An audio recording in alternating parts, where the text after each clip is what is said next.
Of course, I should probably do the intro first. Yes.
Ever have that moment when you suddenly forget how to use a computer?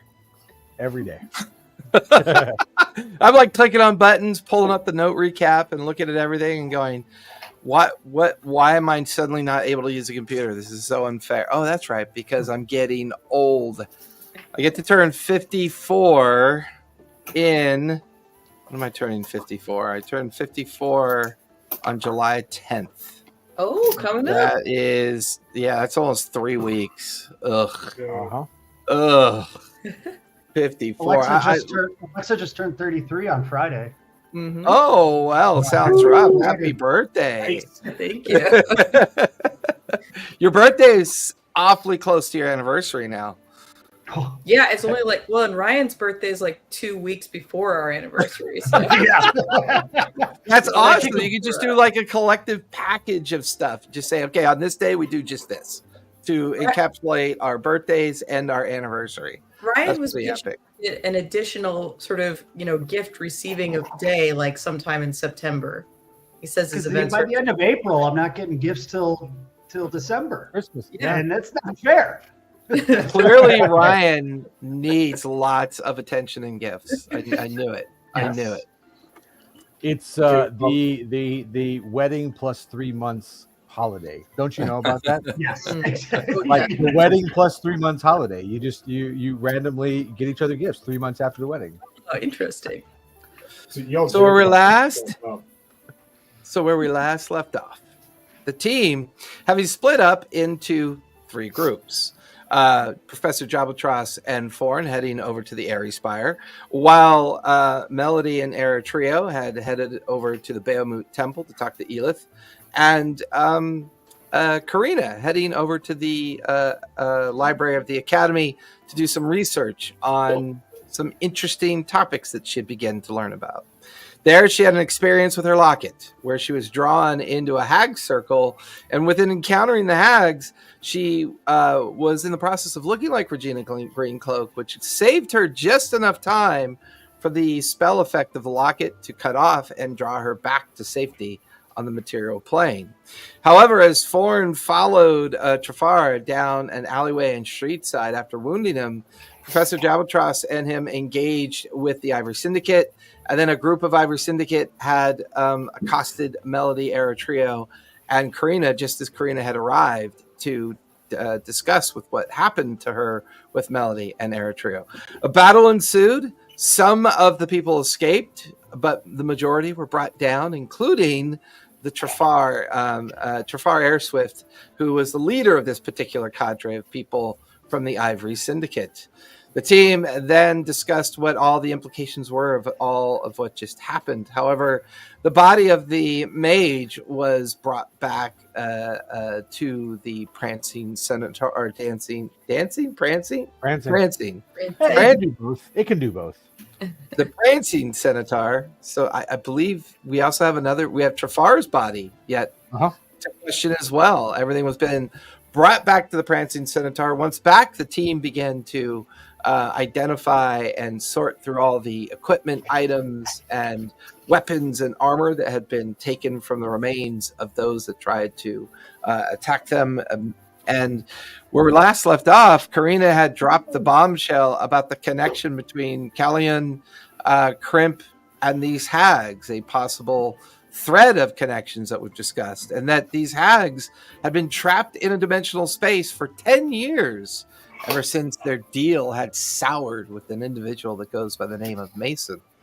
Here, the team was about to, I believe, where we left off. You guys were inside Lehman's tiny hut, about to cast Speak with Dead on either Trafar or the mage that was brought back to the Prancing Centaur. It is early evening. We're back at the Prancing Centaur, up on the veranda inside Lehman's tiny hut, discussing and preparing the Speak with Dead spell. What would you guys like to do next? Horn is trying to stay out of sight of the spell because he doesn't want to affect the answers. Although we need answers, but assuming if he's there, they're not going to answer. So I think as long as the questions don't originate from Forn and whoever asks the questions, it's not like they're aware of your presence. They would only be aware of you if you actually asked the questions, I think is what we determined. We determined last time that I'll cast Speak with Dead, just as an FYI, in case we didn't. I want to have one little point of order. Those bracers you gave me, Jalbatross, they unfortunately don't help me with my AC because I'm wearing armor. So if anyone else needs that, according to the D&D Beyond description, in my armor already gives me +4 to AC. So removing the armor and adding the bracers is a negative. So you want to give them back to Jalbatross, or does someone else want them? Or just, Sell them through what's his face Finder. But still, I appreciate the thought, and the boots are still great. So, but I actually don't even remember what the bracers, what the other thing they did was. Were they just +1 AC? Or? It was +2 to AC. That was it essentially. But you can't be wearing any armor. But whether if someone else wants them, or good point for, and I could sell them. But the thought Put them on the shelf. Put them on the shelf with a price tag that says worn once but never used. I mean, I'll take them just because if it adds +2 to AC, is that not if you're wearing armor. If you're wearing armor. Oh, okay. Yeah. Okay. Because I was like, all right. Yes. They're really good if you're a rogue.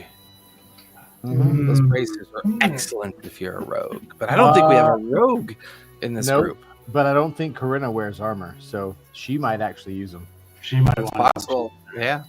All right. You guys look over to ask her. Yeah. She's already sound asleep. She's fallen Well, asleep inside. I should sell them to Karina. I'll pretend. Yes. Yeah. Sell them for 3,000 gold. 3 million gold, Karina. 3 million $100 gold. million gold. Dollars. Yeah, well, I will give you back control of your satellite for $1 million. Hey. Hi, Rita. Hey, baby. So, and did we collect that mage from? Is that one of the people that attacked me and Eritreo, or was that one of the people? One of ours. No, it's the one that attacked Warren the and other Jalbatross. one the one that was floating in the air because they had fly cast on him and we killed Okay. him. Duration Right. spells. You gotta love them. Yeah, Bright Quill brought him back.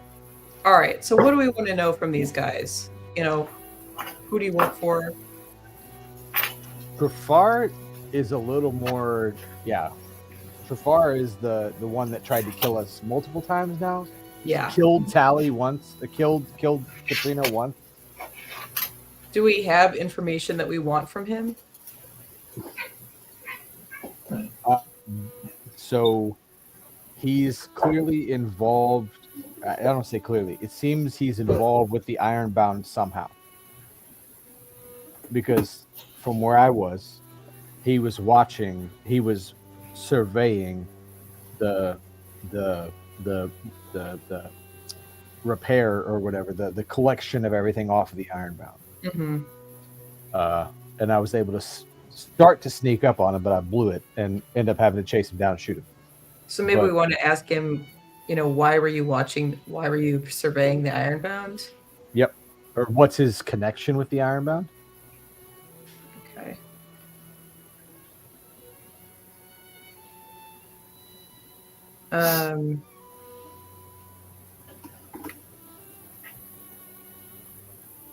Do you guys remember that there is a time when we thought that we were going to stay we were going to sort of try and crash land in the Smolder Spire, and when we got there, a bunch of people were being murdered, and we just quickly left again, and then we never heard anything about it? That was also Trafar there, wasn't it? Was it Trafar? Because I'm wondering, should we ask him something about that? I thought there was someone invisible. Man, look at those excellent notes. That was in the cargo space or the dock space of one of the Like, who ordered that hit on the cargo space in the Smolder Spire? We showed up and there was a bunch of dead people and they were still killing some and we just fled. Yeah. We're like, never mind, we're getting out of here. Don't like this. There was he also, when he killed Tally, was down in the base of the Smolder Spire, Core Spire, I can't remember which one, but where the Smolder Spire again. The burn pits, whatever were, yeah. But it was way down low though, yeah. Where the funeral pyre was, and where from the remain, where they did the enshrinement and the burial pyre of the people that perished in the Smolder Spire. Do we want to ask him what he knows about Jaman Saord's impersonator? Or if he knows anything about that? Yes. Or we could ask him, how many do we have 3 questions or 5? Yeah, 5. 5? Yeah. So, we could ask him, what do you know about Jaman Saord being replaced? Who is giving him orders? Yeah. Who is giving you orders?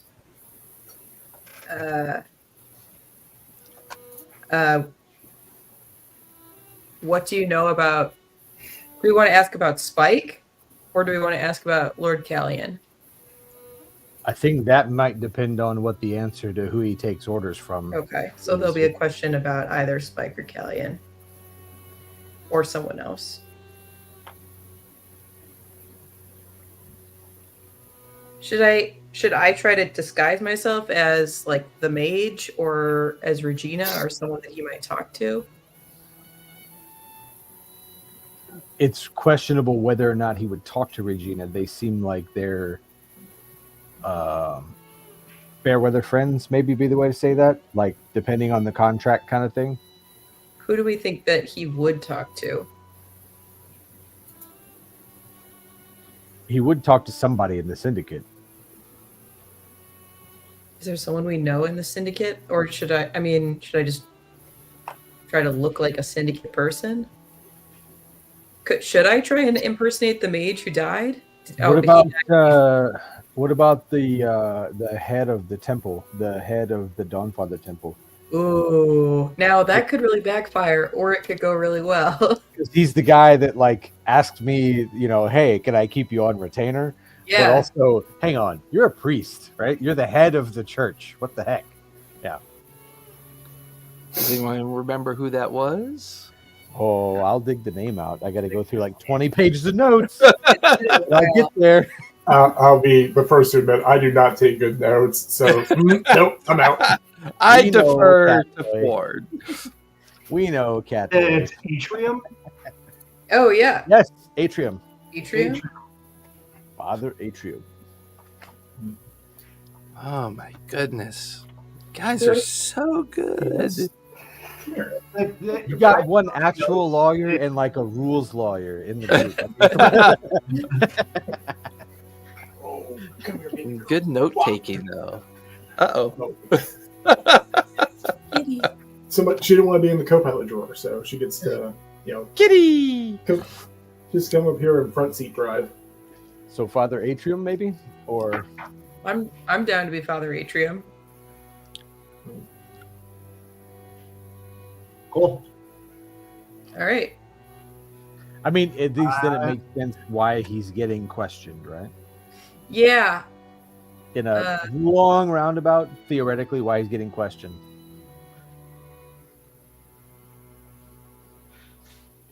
It's a long way around, but it's there. What if he just doesn't know Father Atrium at all, though? Then we get like neutral answers, or not. We get unskewed answers, right? Mm.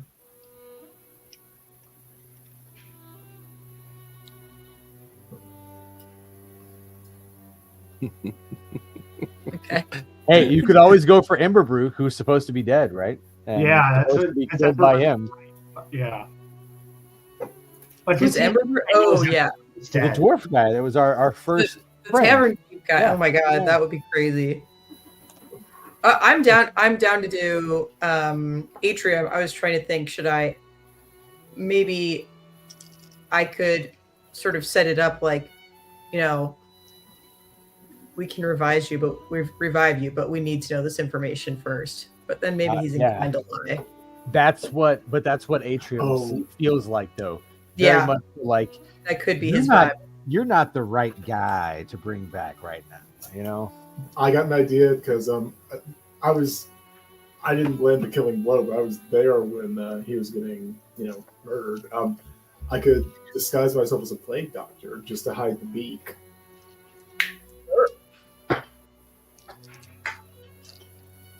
Give I'm him wondering. Hey, bud. Houdini. Get down, buddy.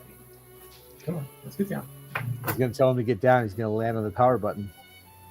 Yeah, Well, sure. the power button is on Alright. the front of my PC, so that'd be really impressive. I'm not saying he can't do it because he's a destructive little bastard. Houdini I'm is just saying the it would be name. impressive. So Yeah, but he. yeah. Come on, bud. Let's go. I think Melody, you it's think he'll go Father as Atrium. What's You that? think he'll pose as Atrium? Sure. Yeah. Am I good to cast Speak with Dead? I'll disguise myself as Father Atrium. All right. Okay. Just in case. Cast away. I'll do what I was saying. I'll kind Wilson. of try to look like a plague doctor. We're just staying So out of the way, with Albatross. Melody taking on the appearance of Father Atrium and Professor donning his plague doctor attire, with Karina asleep, but Forn and Eritro kind of in the background. Eritro casts the spell, where Melody and Professor Jabatros kind of become the focus of those who are going to be asking the questions. You watch as the spiritual essence of Trafar Airswift becomes vibrant, and as it becomes vibrant, his mouth and eyes open. He takes in a deep breath, and for a corpse, he's in surprisingly good shape. And simply, his eyes roll around, looking around, his mouth and teeth gnash.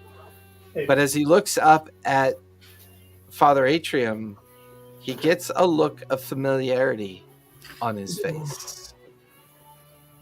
His face softens from a scowl to one of concern.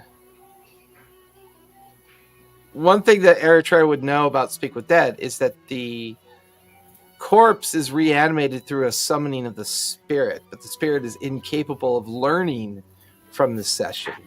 So even if this victim were to become, raised or resurrected or whatever, they would not have a knowledge of the conversation. Mm-hmm. But yeah, his look softens. There's a sense of recognition as he stares up at Father Atrium, looks over at Professor Jabatros in his plague doctor's mask, and exhibits a little bit of concern, but also a realization that he's now dead. Trafar, you're dead. I can help you, but I'm not sure if it's worth my time. I need to know what you know. You were killed watching the Ironbound. Why were you watching? I am confused. I was there under your orders, sir. My master, who gave me the orders through your understanding. Kalor Blackhand, my master, gave me orders to pursue more information about the Ironbound on your pretense, they did. You said that you had an interest in the information, something, an item or an oddity that the Ironbound possessed that you were afraid was going to fall in the wrong hands. And then he goes silent. And did you see it? Did you see the item? No, I was interrupted by a snake, a vicious creature who chased me from the Airy Spire.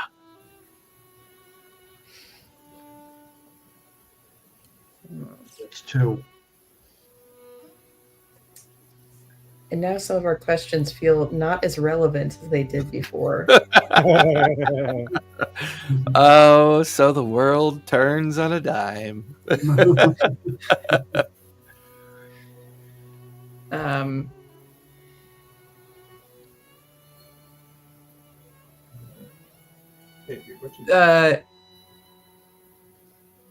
group of individuals who killed you, what do you know about them?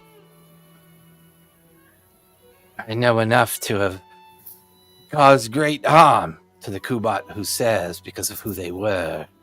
I know that they were ne'er-do-wells who served other people's purposes. My master, Kalor Blackhand, felt that they're too close to one of our allies. Did you say too close to one of our allies? Mm-hmm. Got 2 left. Should I ask him, like, which ally? When was he going to meet Kalian? Kalian? He's saying Kalor Blackhand. Mm-hmm. Do you think that's a different... Or where's Kalor currently? Or where does he expect Kalor to be? I need to get in contact with Kalor. Where can I find him? This question is confusing. You should already know this. Kalor Blackhand resides in the former headquarters of the Hubatt Corsairs after we drove them to ground and nearly wiped out their numbers.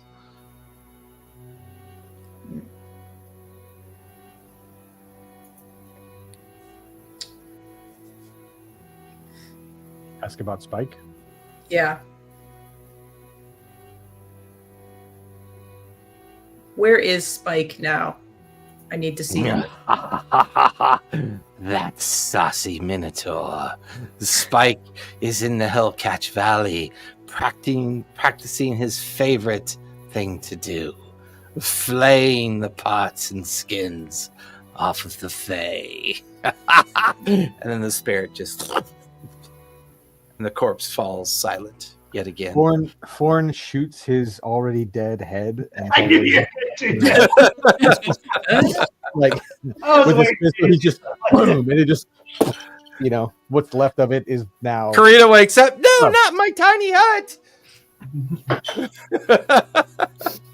There's just elf brains dripping from the walls. Hi, who Revive that, you son of a bitch. That was unexpected. It confirms a few things we thought we knew, though. I didn't expect Atrium to be in quite so deep. He's closely involved in all this. Yes. He knows a lot more than we expected him to know, that's for sure. He's in charge of a lot more than we expected him. Yeah. I mean, the man was asking about a bounty hunter. So, really. A man of the gods asking for the services of a bounty hunter. So You expected more of him? So Father Atrium was involved in the elimination of the Hubatt Corsairs. and wherever the Hubatt Corsairs were previously, this Kaelor Blackthorn Blackhand. Blackhand has moved in. It seems clear that Blackhand is a branch, at least, of the Ivory Syndicate, though. How have we not heard his name before? Well, we haven't asked. he was described as his master. Yeah. So this could be the leader of the Ivory Syndicate.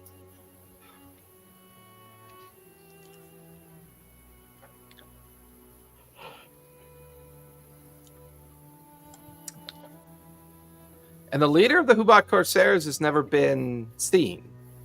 While Talim Quickfoot, Dravina Steel Shadow did fall victim back at House Treshy, they're, and the Hubatt Corsairs were driven. They're supposedly somewhere in the Smolder Spire, is where their headquarters is supposed to be. And you did encounter the Ivory Syndicate kind of dealing with some other local thugs and ruffians within the Smolder Spire. You're starting to connect the dots. It feels like the Ivory Syndicate has claimed the Smolder Spire. That this is also where Crimp is headquartered as well. Do we know where the Hubatt Corsairs were previously located? Like, would we know where this location is that Kaelor You could certainly try to find out. I mean, you only had a couple connections with the Hubatt Corsairs. Yeah. You never really had a chance to meet their upper echelons or leadership. You just met a couple of their council, a couple of their members. Okay.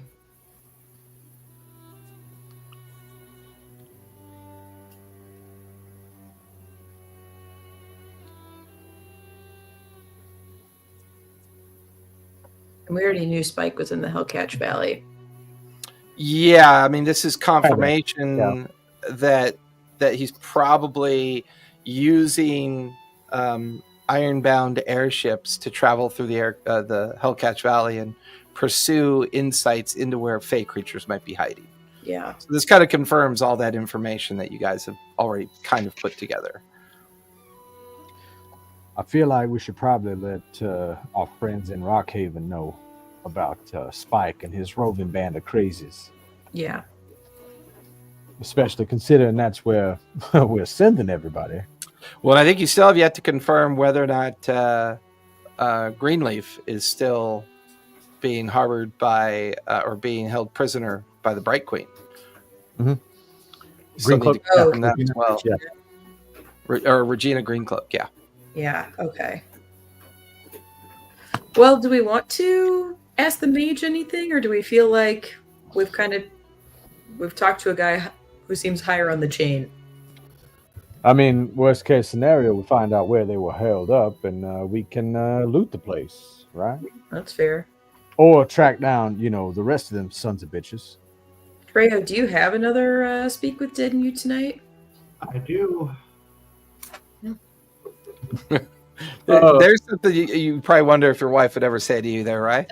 Hey, honey, you got another Speak with Dead inside you tonight, because I'm feeling spicy. I'm gonna give this Air Genasi's remains to our Griffin friend for a snack. Uh-oh. You okay there, babe? I scooched my chair back, and Radar didn't like that. Human made in action. Cat did not enjoy. Yeah. The cat circus over there is strong with that one.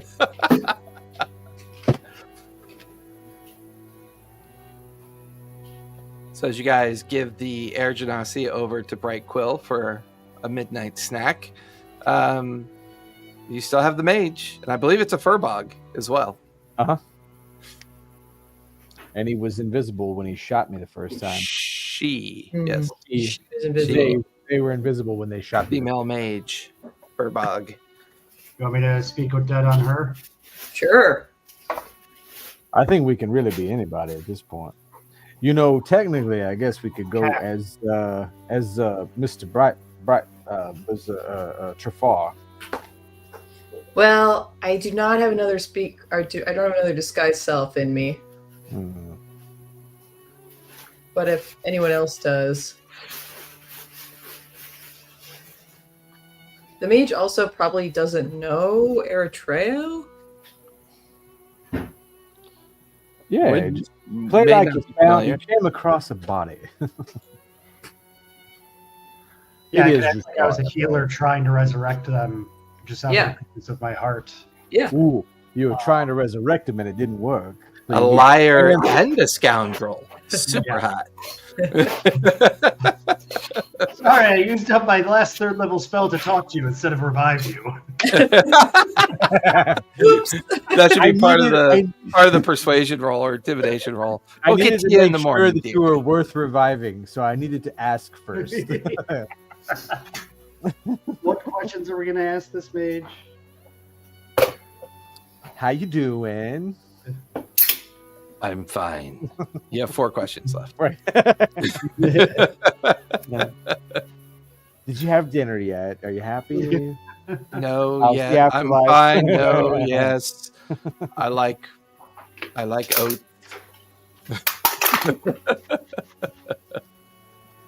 All right, I'm muting Professor Jalbatros. He is doing something, and it's loud.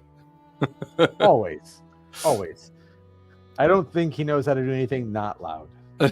Well, and his cohorts, his mischievous. Like I feel like Professor Jalbatros always has these invisible cats around him that kind of prance around him as he moves through the world. Uh-huh. Sorry, I thought I muted myself when I stopped the cam there. Apparently not. It's just me pouring myself a beverage and crumpling the can up. So sorry. Sure. And with that, Eritrea casts the spell on the mage. Oh, somebody got either dinner or a drink. I saw that look on his face. He was happy. Dinner. It's Right now. like, oh, dinner. Hey, radar. Right. You watch as once again the spirit energy pulses into the corpse of the mage. She breathes, her eyes open. She looks up at Eritrea with a sense of confusion.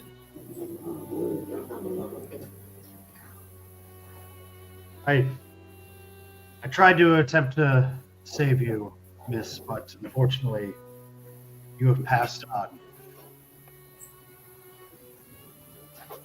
But I think we might be able to discuss with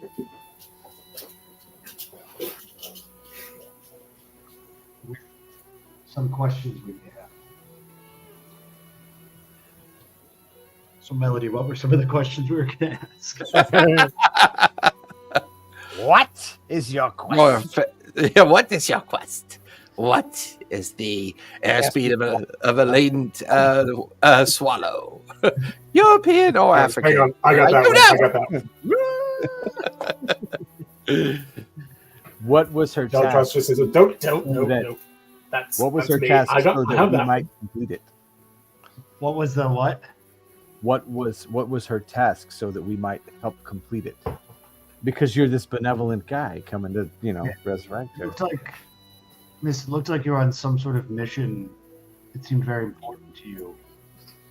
What was this mission? Because we would like to assist you with it.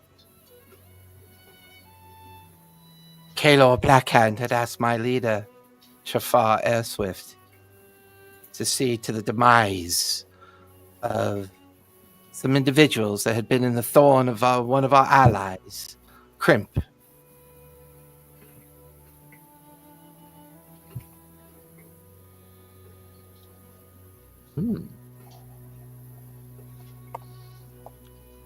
Maybe why Yeah, did I'm not dead? I'm sorry. Maybe why did Grimp want them dead? Yes. Why did this crimp character want these individuals dead? He suspects that they have killed one of our other allies, Regina Greencloak, as well as getting too close to Spike's doings in the Hellcatch Valley.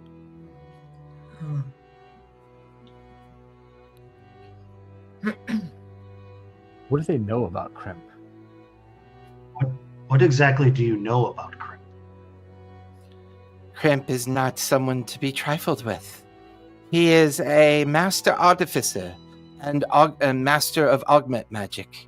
He changes and twists and makes people different. Their forms, the figures of themselves, arms, legs. He uses strange magics to accomplish this. One of my fellow Ivory Syndicates were given a magical limb to replace the one that they lost. And ever since then, we've been indebted to Master Crimp. He is someone not to mess with. There's a kind of strange smile across the Furbog's face.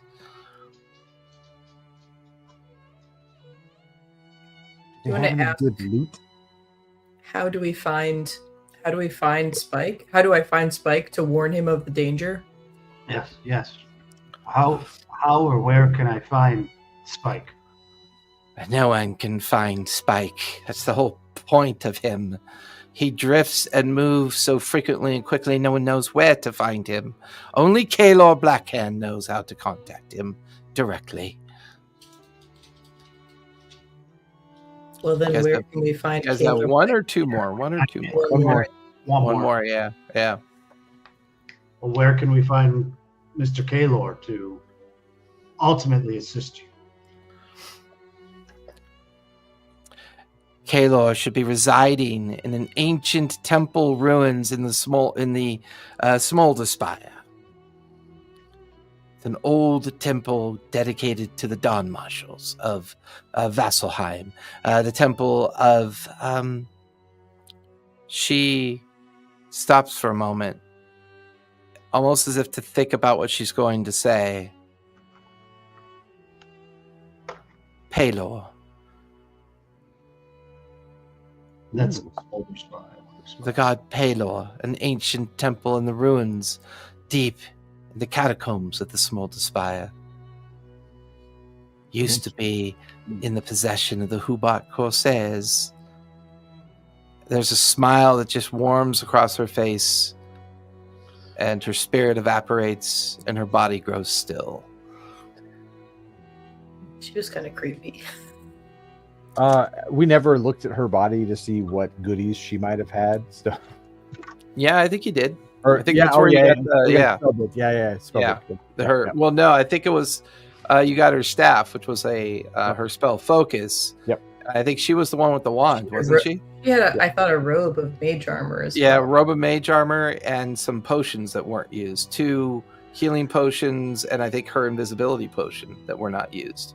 Hey, Bright Quill, you still hungry?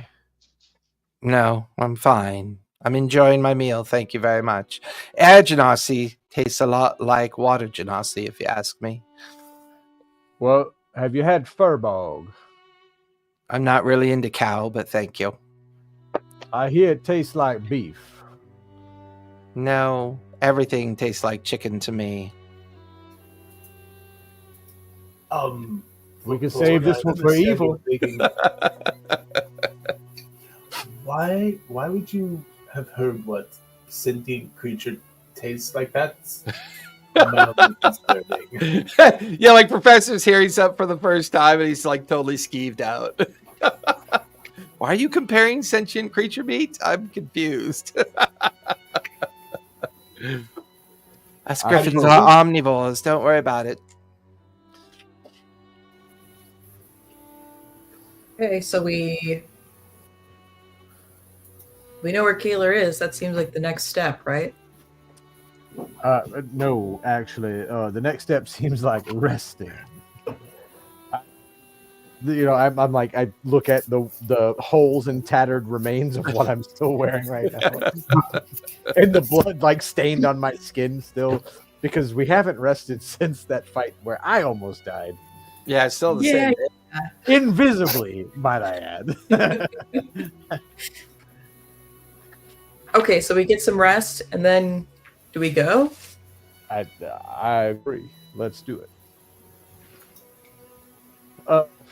Corinna, if we ever needed alarms, tonight perhaps may be the night. Well, as long as we're inside my tiny hut, we should be fine. All right. It's gonna be hard to do my whole pre-sleep routine in here.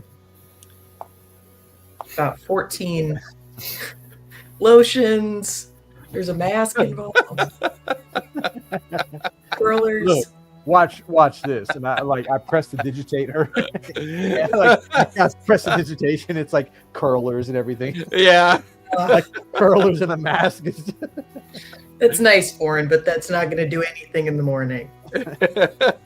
No, but it works in the morning too. Oh, All right, are we all going to sleep in the tiny hut? Suppose. Sure. That's kind of cute. There's Slumber plenty of pillows. party. Plenty of Yay. pillows. Lots of pillows. That's everywhere. true because her tiny hut spell is reasonably comfortable. It's always got kind of a chill, kind of like what they call those in the 70s. The Like a conversation pit? yeah. Look at you, Melody. The Yeah. party Oh, girl knows exactly what she's talking Ryan and about. I were just saying the other night, we're like, God, if we could get a conversation pit, it seems like the coziest place to play a game. Right? Uh-huh. I We're in the don't process of, I think I was watching a. Go ahead. I think I was watching a documentary on Frank Lloyd Wright or whatever, and they were talking about falling water, and there was this thing like that. And it was literally like the groove pit. And I'm like, what the fuck? Uh-huh. Yeah, we're actually building something similar to that, but outdoors. So Ooh. it's a fire pit, and then we're raising the ground with stone and dirt benches around it to give it kind of like this little kind of like Boy Scout fire pit appearance where everyone can just kind of sit around and have the bonfire going. Hopefully I'll have it done for our next cold season. Make sacrifices, all the good things. All the Well, things no, the only thing we're going to sacrifice is the occasional drink. Oh, yeah. Oh, I thought it was the pigs. One of the pigs, right? So is there anything anybody wants to work on before you take your long rest? Anything in particular? I'll take out my book of tinkering. I forgot the specific name of it, but I'll take that out and work on my gun a bit. Okay. With the homunculus, or not homunculus, but the unseen servant that comes with the book. Okay. Oh, where is it? I've got it in here. Maybe I don't. I had it in here. It's his magic book of things. There's my books. There we go.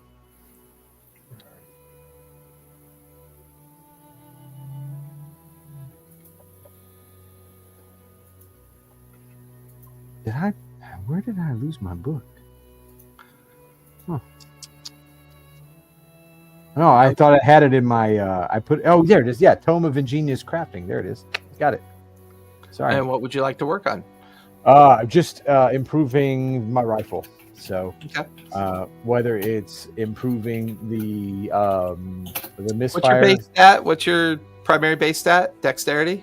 Yes, dexterity. Okay. Which is sleight of hand is dex, or is that wisdom? Yeah, sleight of hand is dex. Okay, so give me a sleight of hand as you tinker with your rifle. Yep, and if I use the homunculus servant, I get, or the unseen servant, I get advantage on these rolls. Correct. Yep. Oh God, I'm glad I got advantage. That's 15 plus sleight of hand is 7, so 22. 22. You spend the first part of your long rest tinkering on the trigger assembly. You manage to create a new spring and trigger assembly that if you ever roll a 1, therefore causing your weapon to jam, you can then roll a d6. On a 5 or 6, the trigger is not jammed. Right on. I use that in one of my other groups because he's kind of specialized his character with a rifle and gun, and like he's got a rifle and dual pistol set up as well. It's pretty cool. Yep. I'm going to add that to the notes of the. Anybody else want to work on anything?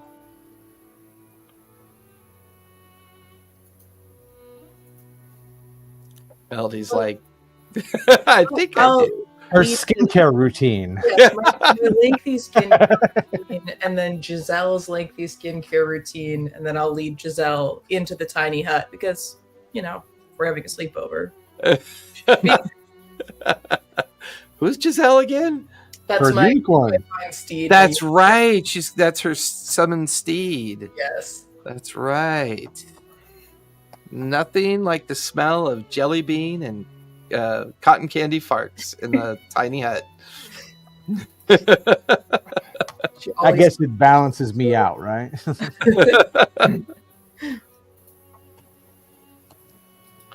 Eric, oh my God, let me see your shirt, Eritrea. Sorry, for a second there, I was like, "What? It's just a gray shirt." What? 40th birthday last weekend, so we all made different t-shirts. Oh my God, that's hysterical. I love it. He was one of our flower men at our wedding. Yeah. I absolutely love it. That is a great t-shirt. I'm going to turn that into an NPC. Jeff. He's definitely got He You would would love love that. he's definitely got the Scrubs lawyer vibes going on in that picture. Yep. Oh, he totally does. Oh, Ted. Ted, yes. Eritrea, Professor Jabatros, anything you two want to work on before the long rest? I don't really have anything that I desperately need to do. Okay. Oh, you ain't gonna try and talk to your eagle fella? I don't really have anything I need to talk to my god about that I know though. All right. With that, you guys go ahead and trigger a long rest. You Yeah. wake up back in the Prancing Centaur, the Lemantine's hut collapsing, and it's the beginning of the next day. What would you guys like to do? All right. How many invisibility potions do we have? How long do those last? 3, I think. They are lesser invisibility, so I believe they last up to an hour. Okay. But as soon as you either attack or cast a spell, they immediately make you visible again. Okay. Greater invisibility lasts a minute, but you can do whatever you want while under the effects of greater invisibility. Yeah, it was, I believe, 3 potions because we got 1 and you guys got 2. Okay. Does anyone else have a way to be invisible? I do not know. Karina does, right? Karina does, yeah. Oh, Okay. do I? Am I going with you? I can be invisible for a minute or an hour, up to an hour, but I can't move. Oh. Well, Yeah. okay. That's probably not going to work. I can't move beyond 5 feet, so I'm good as long as I stay within a 5-foot square. Solid in place. So what you're saying is, Born, you'd be completely useless. Unless, of course, you're Hey. climbed up into a tower and you're pointing your gun at someone you want to take out. Exactly, and Gotcha. that's the point. Well, what are we doing then? Are we doing a search and destroy, or are we doing a search and find out? Is that why we want to be invisible? Yes. I think we need information from this guy. I think we need information from Kaylor. But it seems like they're trying to kill us. So Well, we're affecting Crimp's work is the thing, I guess. So. Do we think Black Hand knows that Trafar is dead? well, a couple guys got away, right? Yeah, the druid that was carrying him got away. So Yep. he probably Disguising as him, but if we think he's dead, that might blow up in our face.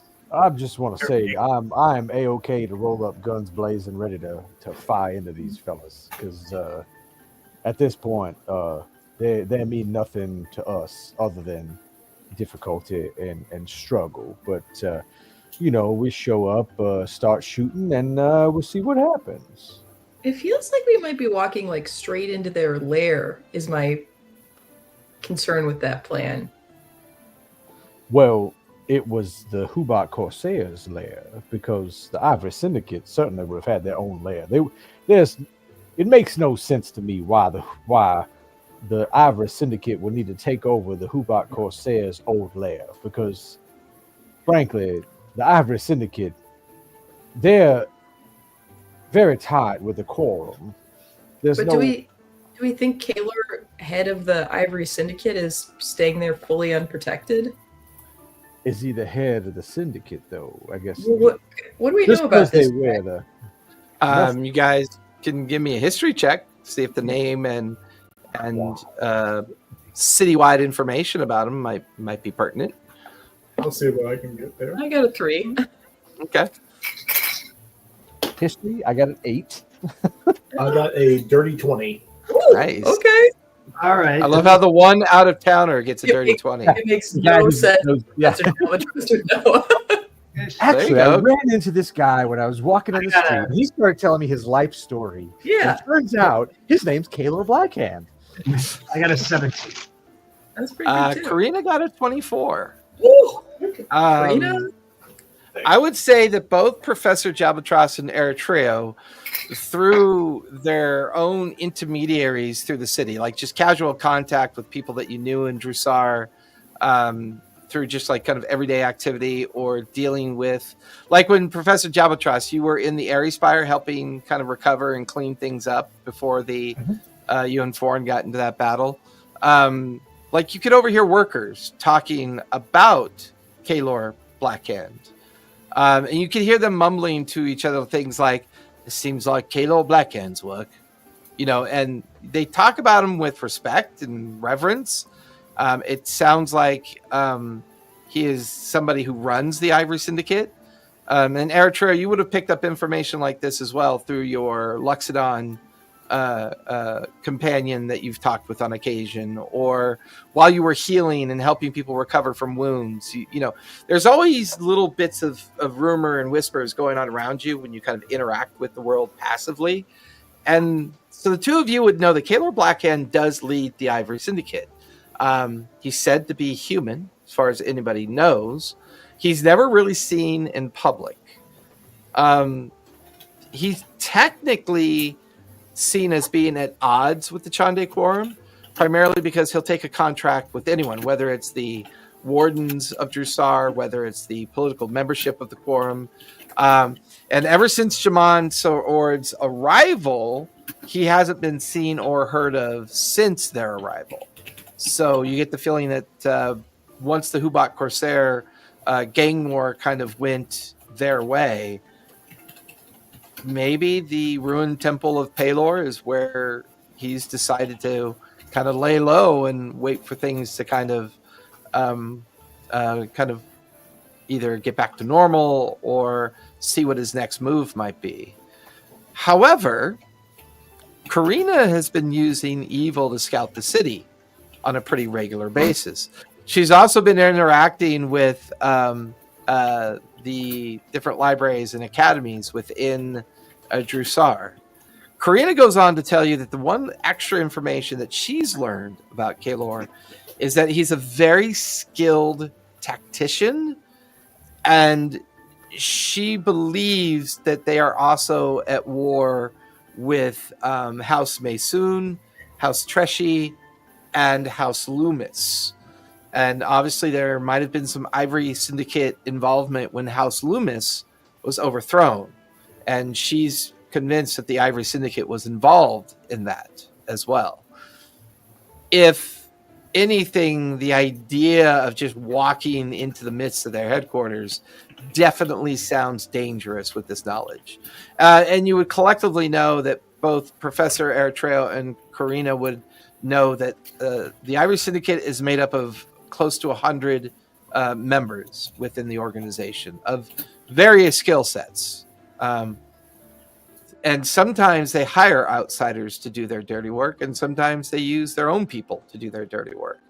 They are definitely a force to be dealt with. In fact, had they split your party up even more, it could have gone bad very quickly. Do we have any idea of what level within the syndicate Trafar was? Probably get the feeling that he might be like a group leader or Like a somebody who is in charge of a small cell of members to kind of like deal with people throughout the city or to protect certain members of the Ivory Syndicate. He would be low to mid tier within the syndicate, depending on the job that maybe he was given. Maybe he was willing to take this dangerous job because he was trying to work his way up the ladder of success. I'm gonna take if it's possible to retcon it. I'm gonna take a scrap of clothing with like the syndicate logo on it off of Jafar's stuff, and then I'll step out. And... I would actually say that the primary indicator of a member of the Ivory Syndicate is an ivory colored sash, and on the kind of like finished edge of the sash is the kind of like black and purple lettering of the letters IS. I'll take that, and then I'll step out, and I'm gonna use if I can find my spell. Sorry. Yeah, I'm gonna use my speak with animals and just kind of catch one of the birds flying overhead. Okay. Give me animal handling.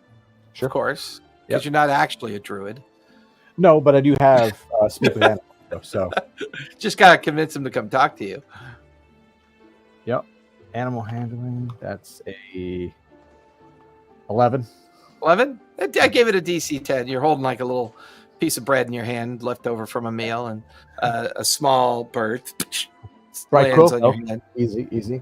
Easy, Bright Quill. All right, and I'm talking to the bird, and I'm just, look, I need you to go to the smolder spire, that one over there. Why? I need you to drop this Why? sandwich. Do you want the bread or not? Why? No bread? Why? Right, here. And I tie the sash around it, and like, look, just over there, find the Temple of Palor, or get close to it, right? I don't expect you know what Temple of Palor is. Building, city buildings, buildings. Buildings. I'm looking for an old building, a very old building. Why? Particularly because I want you to deliver a message for me. And this is the message I want you to deliver. And it's tied to you, so you just got to get close. They'll probably shoot you down. I apologize for that in advance. But if you get there and you get in and out and safe, and you don't come back here and you have all the food you want, I'll set it out on the veranda. Flies away from you, and then the building next door just sits on the building next door, just sitting there. You stupid. Look, I'll shoot you where you are right now if you don't go over there and deliver. It flies off towards the Airy Spire. Oh, no. Oh, man. Whatever. It was a long shot. Look, it was a long shot, but perhaps it worked.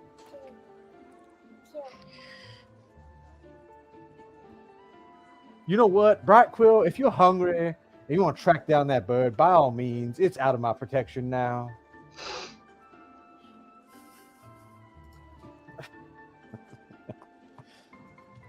So I feel like, a week later, that bird's going to fly by with a freaking sash just tied onto it. Like, stupid fucking bird. Well, he had to make an intelligence check to see if he understood what you meant. So he flew the building and landed and waited while eating the bread. He didn't get any snacks, though.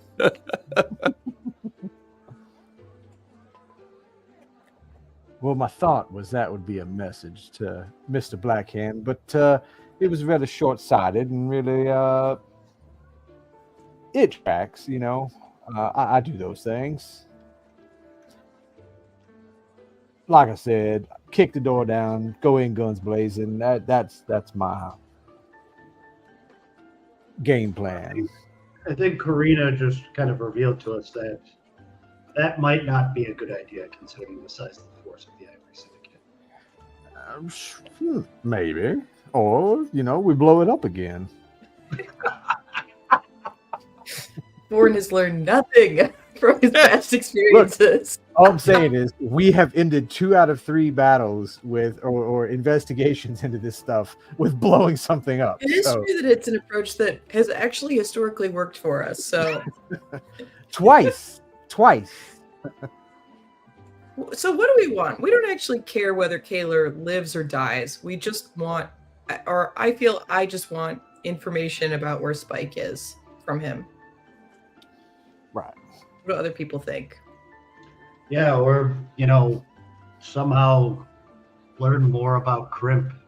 And I don't know if we're in a place to take him out, but he seems to be the one that's actively pursuing us. So I wouldn't mind trying to figure out more about him too. What his vulnerabilities are. Should we try to sort of stake out the area and see if we can find a weak link? It is. Or should we try to kind of lure him out in some way, like suggesting that we have information and we want a meeting? But he doesn't really. Karina kind of noted he doesn't never, come out. Yeah. Never. Ooh. Who is that guy? You didn't see that.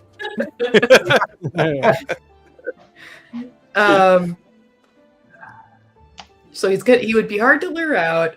He's probably packed in with a bunch of guys. We really want his information, but he can't be the only person who knows where Spike is. You guys Like hear a someone- voice downstairs. Hello? Is the owner of this establishment in? I do not speak with mechanics. I find them offensive. Hello? I'll like bounce down the stairs and be like, "Oh my god, hi! How can we help you? Welcome to the Prancing Centaur." I'm hello. walking down with my hand behind my back with my pistol, like ready to go. Look at you. Aren't you stunning? 2 of you. Yeah. You're just full Doc Holidaying it. Uh-huh. Good to know. Good to know. Sorry, The wait. shop is such exotic patronage. I had no idea that there were 2 Fae here. That is, well, all for the price of 1, I suppose. What is your name, dear? You are by far the most stunning creature I've ever seen. Oh, you're too kind. Well, my name's Melody. I don't think we've met before. What's your name? Of course, we haven't met before, and no one ever claims to ever want to meet me before, but allow me to introduce myself. My name is Kaylor Blackhand, and it's an absolute privilege to meet you. Oh, he says his name and my gun is out. Like Oh my, as soon as he says Caleb Blackhand, my gun is drawn. Like such it's that fast. aggression. Are there any more of you here? Are you going to shoot got him for You got about 5 seconds before I empty what's left of my gun into your face. He winks at you, and he is a momentary blur. And when he blurs, you realize the gun is no longer in your hand. It's on the counter next to Binder. The ammo laid out in perfect order. The cylinder of the chamber popped out, set without damaging the gun. I've come to talk, not to kill. I assure you, I mean direct harm.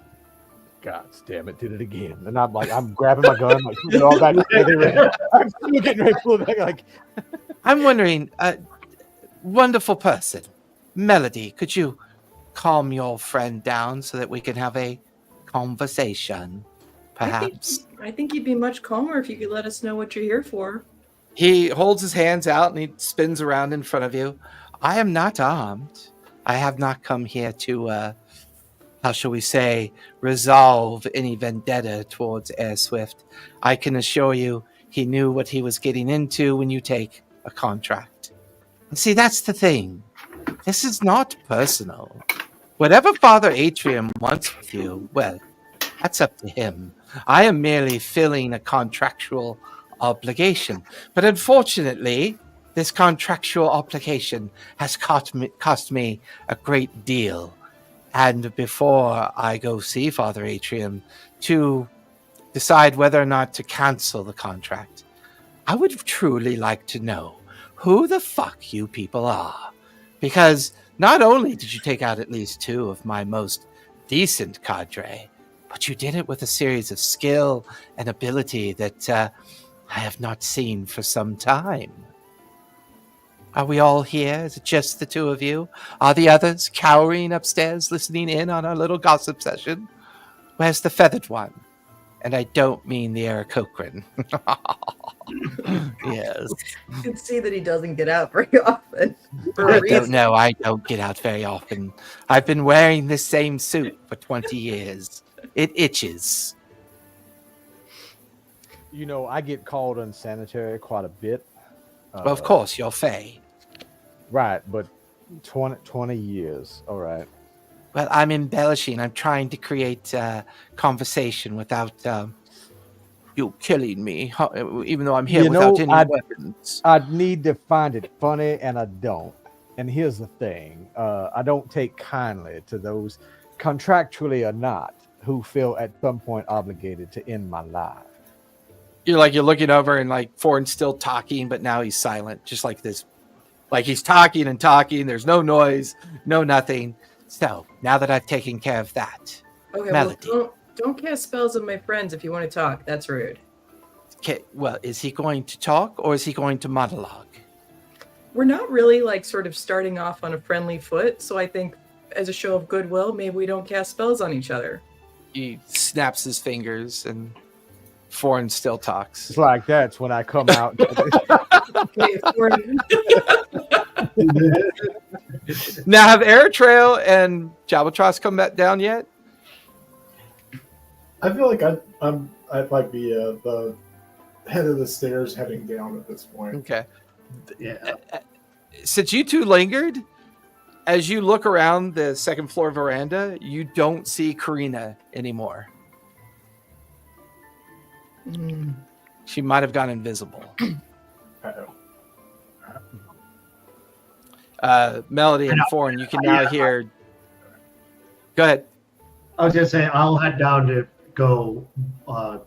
Just as I'm walking down the stairs, Melody, Ford, Karina's gone, and then I. What? Oh, well, 4 out of 5 isn't too bad. Oh, Professor Jalbatros, you were very impressive, I was told. And your friend here, Eritrea, I believe your name is. Listen, you're right. Let us get off on the right foot. My name is Sir Kalor Blackthorn III, and it is absolute privilege to meet the 4 of you. I do feel that meeting this Karina might be important, but we could save that for another day. Can we agree to a truce for at least the next hour so that we can have a conversation? So In fact, if you'd Well, like, he we says- could go to your favorite tavern and have a conversation in public, if you'd like. I'd rather keep it here. Oh, interesting. Look, it's less Always the cleaner. bounty hunter, always the sneak. Are you It's- here alone, Kayla, or is there anyone else you'd like to invite inside? I always travel alone. I need no bodyguards or representation. Can I make an insight check to see if that's Sure. true? Yeah. Well, that's a nat 1. So You guys notice a little puff of hair next to Melody's ear, and you hear Karina whisper into your ear, "I don't see anybody, but I'll keep an eye out." okay. And then she kind of, while invisible, she's in the background, Okay. kind of in the background. Yeah, I think that's reasonable. Truce for an hour. We actually have a couple questions for you. Oh, if they're not too dangerously harmful, I'll try my best to answer them. I'll bring out some macaroons.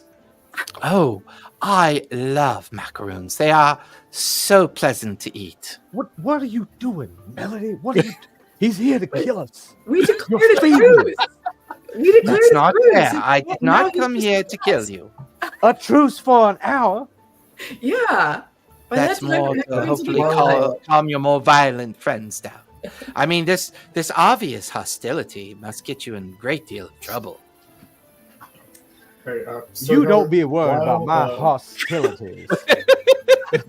Go ahead, Professor. Hey, while Melody is bringing out a plate of macaroons and presumably the attention is being drawn by by Ford, rather, having a whispered conversation about this, I'm going to cast Zone of Truth on the plate of macaroons. Ooh, I like that. So, are you doing that without telling anybody? Correct. So it that is, means I can't tell everybody. everyone. Yeah, everybody has to make a wisdom save except for Professor Jalbatros. I believe Yeah. that you have knowledge of the spell. That means everyone else has to make a wisdom save. That's a good Everyone one. does have a +4 to their save because you guys are right Because of next to Melody, me yep. and Yeah. Albatross. Yep. What is it? Is it a wisdom save? I believe so, isn't it? It honestly, let me read the text because Zone of Truth, it's just you create a magical zone that guards against deception and 15 raise.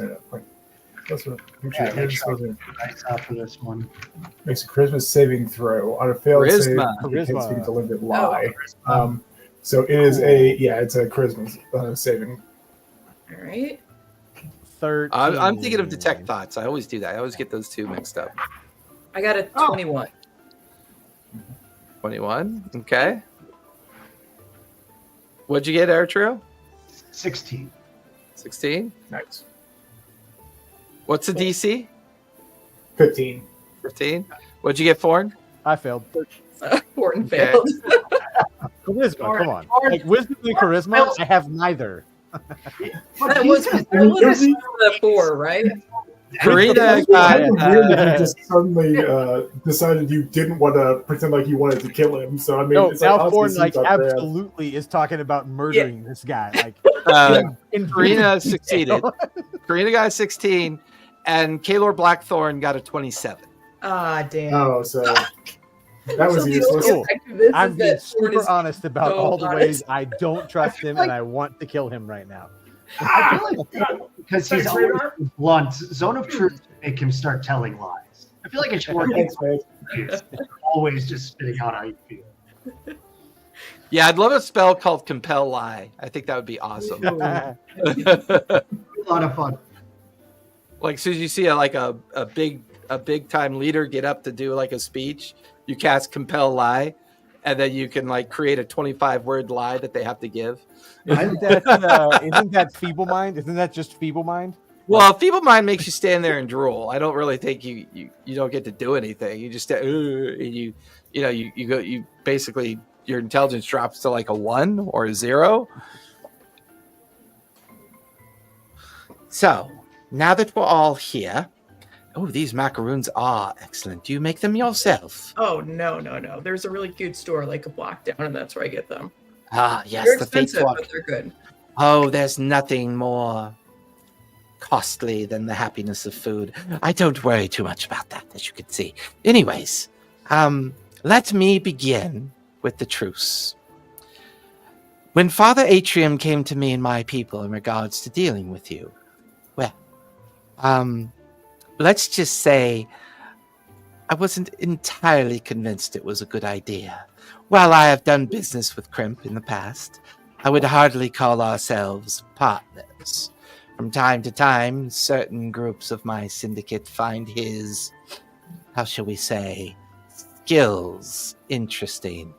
I abhor mechanics. They are abominations and should be wiped from the face of Exandria. But that's different for now. However, Father Atrium was very convincing with his deep pockets of gold. His explanation to me, however, was a bit on thin ice, as they say. What Now, did he after say? hearing, well, he said that the 5 of you were a direct threat to the church, and that the Church of Bearmoot could not allow these, how did he say it, abomination and devil worshippers to be able to function in Jrusar. And then he added in for a little caveat of, after all, they're just fey. They should be done away with anyways. Ooh. Now, I don't fall on either side of the spectrum of the involvement of Fae and the relationship of Fae within the world. I am a money person. My syndicate exists solely to make me money, like the ones before me and before them. That's what we focus on. If someone were to hire to give me a big enough pile of gold to slit all of your throats, I would admit that would have to be a pretty big pile of gold, but it's still a pretty big pile of gold. Right now, that gold is not a big pile of gold, and my hunch about working with clergy and divinity has proven to be accurate. There. That is at best what I know, unless, of course, your questions jiggle the memories. But I have a question for the lot of you. Ask away. Are you for hire? Depends on the job. Oh, well, your storefront is quite marvelous. This was empty before, wasn't it? You're next door to a Pollywog family. I always forget his name. Did a little business for me some time ago. But anyways, I'm imagining you would be a great fence opportunity. I, on occasion, bring you items that I need sold. You sell and profit from those items, and then a percentage of that comes to me. I'm always looking for those that are very good at selling on the Fate Walk Bridge. It gives us all access to the deep pockets of the nobles that come down from their tall towers to come and mingle with us, don't you think? We sell like pretty nice, classy stuff here. What kind of stuff are you asking us to sell? Jewelry beyond your understanding. Silks and fabrics, clothing, rare exotic weapons. How do you feel about being the purveyors of magical creatures? I can provide with many different unique items for you to sell. Of course, no questions asked. Sir, Caleb. By the way, if anybody's watched Hamilton, that is who I am using right now, the king. Oh. Oh, God. Sir, Caleb Blackhand the Third, you certainly seem to not care too much for those up the spire. You carry the Chandei awful Quorum lofty has its titles purpose. and names to be a hater of those things. Well, no, I love titles. They're fun. They fuck with people, and I enjoy it. If you don't want to be the fourth, if you don't want to have to defer to the fourth, I strongly suggest that whether or not we make this agreement to be the fence, you leave us alone. Well, I cannot make that guarantee. I will be perfectly honest with you. If somebody pays me enough gold to deal with you, I'll have to deal with you. However, if you're in my employ, well, the relationship becomes very different, doesn't it? You see, if you're in my employ, I can't certainly turn against my own kind. We have a partnership, an agreement. You It's the agree same to fend for partnership me, and I agree to not take contracts to kill you. It's That's just the all. same partnership you had with old Ember Brew. Amber Brew. Interesting. You were in contact with him, were you? Did you know him? He had a nice establishment. He served good brews, and he had some interesting stuff going on in the basement. Yes. Well, Amber Brew had been working for me for 10 years. And we had a great relationship. He made me coin, I made him coin. And then for some reason, the Hubatt Corsairs convinced him otherwise. I suspect it was that orc friend of his, very untrustworthy person. Well, anyways, he double-crossed me. I caught him embezzling, and he was dealt with accordingly. You see, my partnership comes with perks, and, to your point, it does come with dangers. I mean, you're so good and so skilled, it would be a crime to lose such important partners. After all, when there's money to be made by all, especially before this thing, Jamansa Ord, has come in to play their part in the world, I find them to be distasteful. I would like to roll an insight check to see how sincere he's being right now. Ooh, he's very hard to read, but go for it. I get that just now. But I get right now. I will give you a heads up on his stat block. Whenever he rolls a deception, he cannot roll below a 10. So if he rolls 9 or below, it's automatically a 10, and then it kicks in. So he's tough cookie to read. Yeah, and I rolled a 5, so I'm not going to get anywhere with that. But I rolled a 10 with my 5 plus 5. But yeah. So are these faces of contemplation or faces of acceptance? I'm wondering. Well, I'm interested in this partnership, but I did want to go with this Father Atrium thing. That's so crazy that he's ordered you to kill us because he's also been trying to contract with us. It makes me think. Keep in mind, I am never ordered to do anything. There was a contractual agreement because of a rather large sum of money. Now, personally, I don't mess with the divine. I find them very untrustworthy. However, it was a pretty hefty sum of gold, so I took on that option, that challenge. Young Trafar Airswift seemed to hold quite an interesting grudge against your friend here, Fawn. It was very interesting, and I wanted to watch it play out. I am a little bit weird that way for some things, but Fawn, you did so well against him. At least, that's the information that I've received. His sash is flying around here on a boat somewhere. That part didn't work out. That's a bit dark. You've got a violent streak in you, Fawn. I love it. I would like to leverage that someday, if you don't mind. I'm going to invoke my token that is on, or I'm send a message to my token that is with Father Atrium. Okay. Because I left him one so that we could contact. You're going to contact? Oh, hell yeah, I'm going to contact him. I'm in a zone of truth right now. Come on. No! I failed to save. It doesn't mean that you're compelled to unprovoked speak the truth. No. He's like, this is like Foreign's mind went to, I'm going to message that fucker and tell him he missed. And I'm going to kill him, and then... As you go, I'll say this much. Right, as you go to invoke your token, it does not activate. And the only way that that happens is that it was found and destroyed. Yeah. Huh. Taylor, I'm so interested in this proposition of working with you. Oh, you can call me Kale for short. Kale. It is my favorite food. Love that. Of course. Everybody. I'm a vegetarian. Are you not a vegetarian? Look, somebody with an obvious beauty regimen as yourself, Melody, knows the importance of not ingesting toxic food into your body. I mean, look at me. I'm gorgeous. Look at you. You're gorgeous. Look at Fawn. No, don't look at Fawn. We must stop looking at Fawn. And look at your friend Eritrea. Obviously, he practices your asthma. Are you not? That is correct. Oh. This is all natural. Yes, no divinity involvement whatsoever. Anyway, would it be perception or investigation? I'm trying to parse out more about him, but like, what is he? We said before he looks human, but I mean, for the most part, of himself sounds like there's something else going on. No, he appears to be human. Unfortunately, inciting him is the best options you have for trying to figure anything interesting out about him.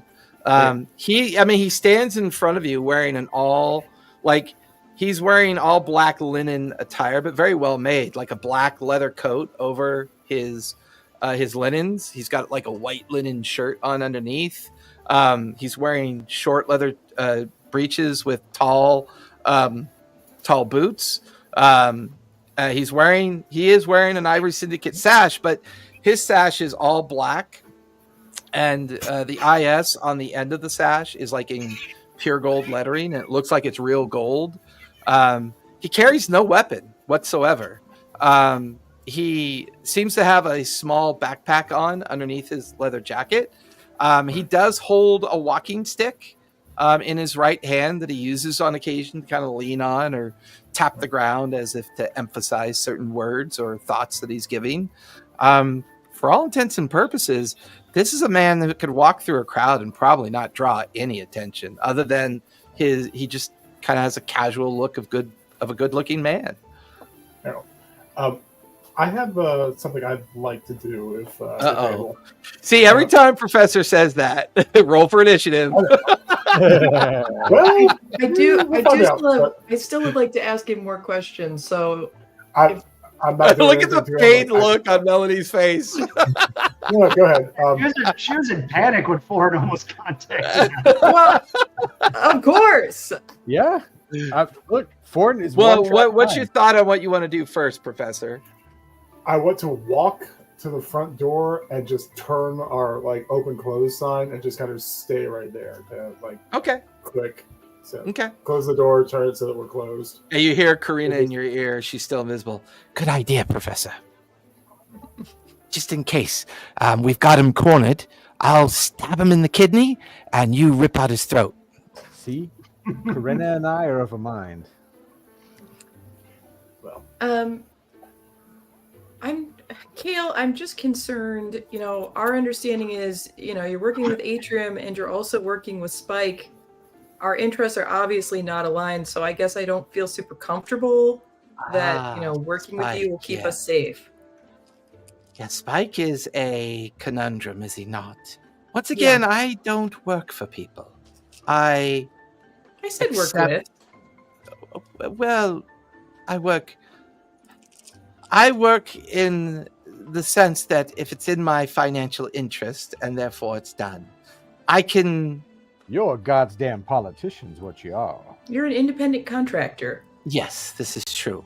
I will admit, to establish a base of trust, because you can always trust your Uncle Kale. You see here, Uncle Kale has decided to no longer work with Spike. With Jaman Saord now looking to take over the city of Jrusar, I've got to learn to behave a little bit differently. I sent my message to him this morning. Oh my, he was very angry. I think he might send someone to try to kill me, but that's okay.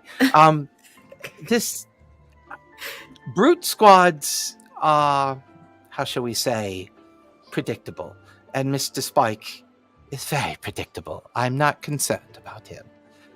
And in that admittance, since I am no longer partnershiped with Spike, I have been, on occasion, feeding information to the Ironbound upon certain targets within the city. I was then paid for the said for information. And young Melody, I do apologize for sending your information to the Ironbound. Had I known who you were and who you partnered with, I definitely would have asked for more money. He gets this real mischievous grin, you're not sure if he's saying truth or if he's kind of flirting with you a little bit. You get the feeling that the way he'd just as much flirt with you as he would with Eritrea or it's in his personality. It's there all the time. He's just oozing flirtation. Yeah. Melody is really struggling because she's it's clear that he likes to be playful and she wants to keep the vibes playful, but also she's he is a monster, but I still want more information. And he's come here unarmed, so that tells you one of two things. Either he's hiding a weapon on his person that you can't physically see, or he's so dangerous he doesn't need to travel with weapons. I will cast Detect Magic. Can I? Well, I guess, yeah. Do you want to do that subtly, Forn? You can give me Deception if you want to just kind of be... I know for certain casters, you can use the subtle spell effect and do it without being seen, but if you want, you can use your sleight of hand to kind of do it in a secretive way. Yeah, I'm definitely not. That way you don't appear threatening, because that could change the dynamic pretty quickly. I think he already thinks I'm threatening, though. Well... If you could detect his thoughts, that is not what he's thinking about you at all. That's a 16 for sleight of hand. Okay. He arches an eyebrow at you and then smiles. And he kind of does a little 360 on his tippy toes. Take the full gander, all that you'd like, dear. It will be quite fine. He's got 7 rings on, all of which are magical. His belt is magical. His boots are magical. His leather jacket is magical. The pendant he wears around his neck is magical. Other than that, you see no weapon on him that comes up in your detect magic. So he's not carrying a hidden weapon. Now that you're not working with Spike anymore, we would really like to know where he is. Do you think you'd be willing to tell us? Oh, absolutely. He's in the Hellcatch Valley, dear. He is Where? near the capital city, of course. And if I was a good storyteller, I would already have my map open and be able to point to it and show you directly. Unfortunately, I closed the wrong tab and I'm a complete fucking idiot. Well, we have a map. Melody's running around looking for a map in the store. It's over on the wall over there. Oh, where did I put that? So- I tagged that. Did I tag it in our Discord? Is it in Yeah, our There Discord? is a map in the... Yeah. Yeah, I think I tagged it in there. Let me go use that one. That way I don't have to go looking for the other one. Because I think I might have inadvertently moved it to a new chapter I was writing. So, Yeah, the Odor and Wilds is a tab. there it is. There. Oh, that's the Odor and Wilds. That's not the one. Unfortunately, I still have our old maps in there. I got to get rid of those. That is the wrong one. Let me go and do it the old-fashioned way. Oh, maybe I did put it there. Did I put it there? Oh, maybe I did. Oh, maybe I did. Hold on. There it is. Yes, I did put it. Okay, I don't know why I thought I didn't put it there. What? Can you just open it? Why is it making me choose? There we go. If you go to the Hellcatch Valley and go to the capital city of Bassaris, that is where you'll find him. A quaint little ruin on the outskirts of town. Oh, city. It is a big place, full of all sorts of criminals and shadow deals. I mean, perfect for the likes of you, don't you think? Why's everyone Sure. staying in a ruin these days? Well, because no one pays attention to those. Do whatever you want with them. Nobody claims them. I mean, I'm in a wonderful old temple these days, the Temple of Pelor. Can you imagine? Some idiot from Vasselheim thought that they could come down here into Jrusar and build a temple to the Dawnfather and somehow expect it to survive in the Smolder Spire. I tell you, pilgrims make me find the world very interesting. And there's a very interesting story behind how the Hubatt Corsairs got that location. I do miss them. I hope their leader is still alive. I do like a good tussle in the streets. I do turn to Melody and I'm like, I'm sure you're aware of this, but the more we ask of him, the more he's going to want to return. Oh, Eritrea, you are quite clever. You know how this business works. Like I said, divinity is very difficult to work with, is it not? Look, you talk a lot of. Holding it against you right now. That's how you operate. It's not how I necessarily operate. But is there anything else we want from this gentleman right now? You guys watch as Kalor stares very hard at Eritrea for a moment. A very soft look and playful look on his face. Eritrea, give me a wisdom save, if you would, please. +4. While he's doing that, I would like to try something just while he's a little bit distracted. Sure. I would like to try to get. I position myself at the door so I was as far away from everyone else as possible, like Okay. only over 30 feet. I would like to use my Endure the Extraplanar just to see if he has any reaction. Like, it's a wisdom saving throw of 15. And if he fails, he has to get as far away from me as possible. Assuming Gotcha. if he is a celestial aberration, celestial elemental, fey, or fiend. Oh, very clever. I like it. I like it a lot. Very clever. I got a 19. A 19. Nice. He just stares at you for a while, and he smiles very deeply. Ah, Eritrea, you've had interesting conversations. You, sir, are very special. We must see to it that no harm comes to you whatsoever. Let me make that wisdom save.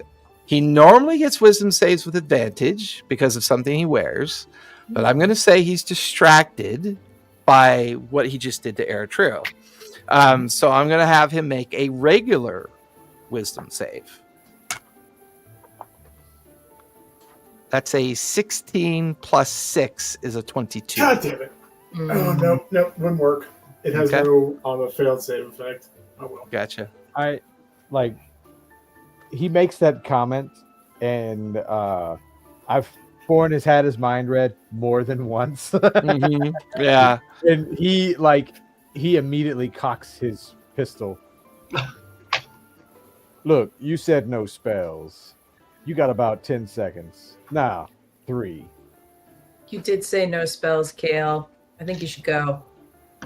Well, it's unfortunate. I just want to say one last thing before I go. You all should better get to know who's in your company. Because the company you keep is the company that you die with. And then you watch as there's a spell, just a flash of a dimension door. And then he's out front in the streets, kind of laughing, arm in arm with like a casual passerby. And you hear him say, "Oh, yes, the prancing senator is amazing." And he holds up his walking stick. "I think all of you should try them out and earn them some money." And you watch as a crowd of 30 people just start flooding in to the shop and start just going to the counters, pulling things off. And over the course of the next 10 minutes, while he disappears into the crowd, you guys make 342 gold selling inventory off the shelves. We're paid off. How much is left? Less than 342.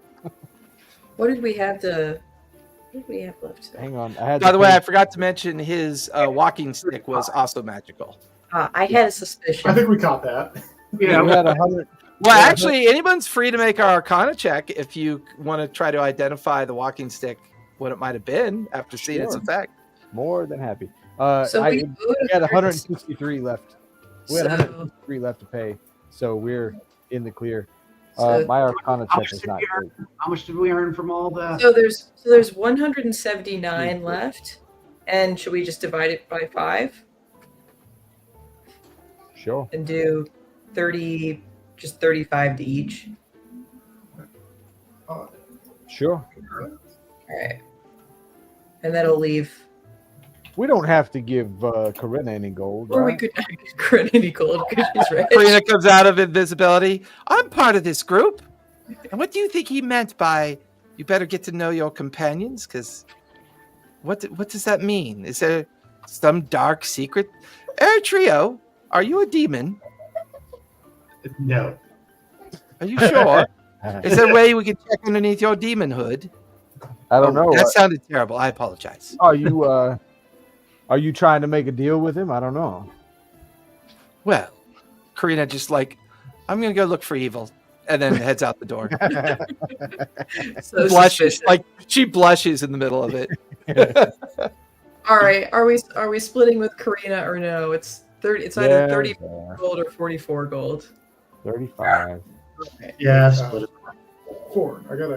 Has Karina officially told you guys of her inheritance yet from her parents? No. No, she has. We all know about it, but she hasn't told us about it. Yeah, that's true. That makes it even worse. Uh-huh. Yeah, that's Are you guys sure Karina's not the big bad? No.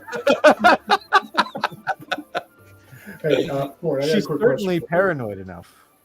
I can't get over that t-shirt. I want that t-shirt. There's something about that t-shirt. I don't know. It is killing me right now. It's the haircut. It's the tent. It's the tent haircut. It's a wig from a Halloween costume. Yeah. I love it. It's awesome. All right, actually, we can take 36 and we'll give Karina 35 because we have 179 total. Hey, Thanks for posting that, Foreign. I just pinned it. Yeah, For some reason, I thought I had tell done us. that a while ago. So Yeah, it's I found it on Incarnate, and I'm like, this is a great map. because it's got all the details on it too. So. Yep. That's the one I use in my file. I just have totally forgotten to pin it.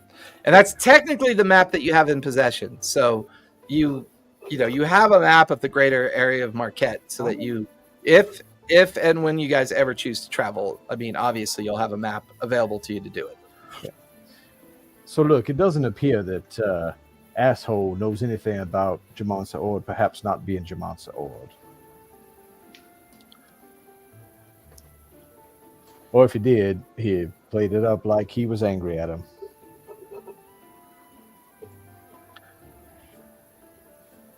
That was so weird. Uh-huh. So are we working with him or no? Do we have to Well, talk about him?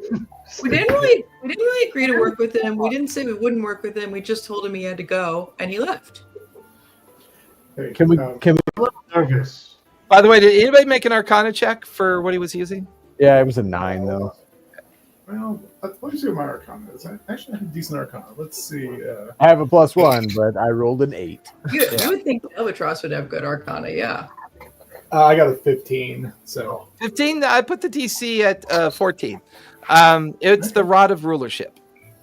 Oh boy. oof. Hey, Ford, I had a idea that does not involve Dr. Jelvatros, like at all. This is just strategizing. But Strategery. Your talismans. That lets you. I know that it's a one-way communication. Does that give you any other information, like where they are approximately? If I burn the talisman and I never want to use it again, I can see and hear from the talisman for a minute. Yep. Okay, because I was going to It's say a really cool effect, man. I love that thing. Uh-huh. That's why I was dropping them all over the place. I was going to say, like, as he like vipped out, do you have to be the one that plants it? No. I just have to I was give going the to say, like, excuse me, as he left, what if what if Evil had one of your fingernails and could kind of plant it on him, just so that you could so we have an emergency. Hey, there he is. That's what I did with Crimp's whatever the heck location that was, that workshop he was in. Yeah, I just figured that might be an idea to do while he was, still in a crowd, but like, not. Yeah. Unless he finds it, he can destroy it, and I can't do anything with it. Yeah. But yeah, if we retcon that in, if we could throw that in as it'd have to be a sleight of hand, I imagine, from Corinna. Yeah, And she would have advantage. She would have had advantage because she was invisible. And I would have lowered the DC because you guys had him distracted while you guys were talking to him. Holy girl. So yeah, I could have Karina roll a sleight of hand with advantage. Yeah. Sure. It's a good idea. She's only got a +2 though. Yeah. Really? Yeah. Really? Man, she seems so much She's easier. she for whatever reason she gets very lucky on that roll whenever she does it. Yep. Oh, interesting. That's like the roll she rolls okay on. Holy shit. Rolled a dirty 20. Nice. No way. And that wasn't even with advantage yet. Let me see if I get something higher. And a natural 1. That is such a Karina roll. Oh, wow.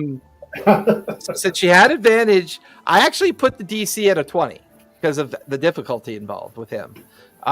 So yeah, we'll say before Karina left after blushing and talking to Eritrea, she would have indicated that she successfully stashed one of your trinkets on the form of Kalor.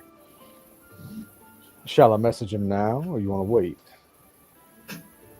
Yeah, do we want to kind of form a little alliance with this guy so we don't have to worry about him? No. No.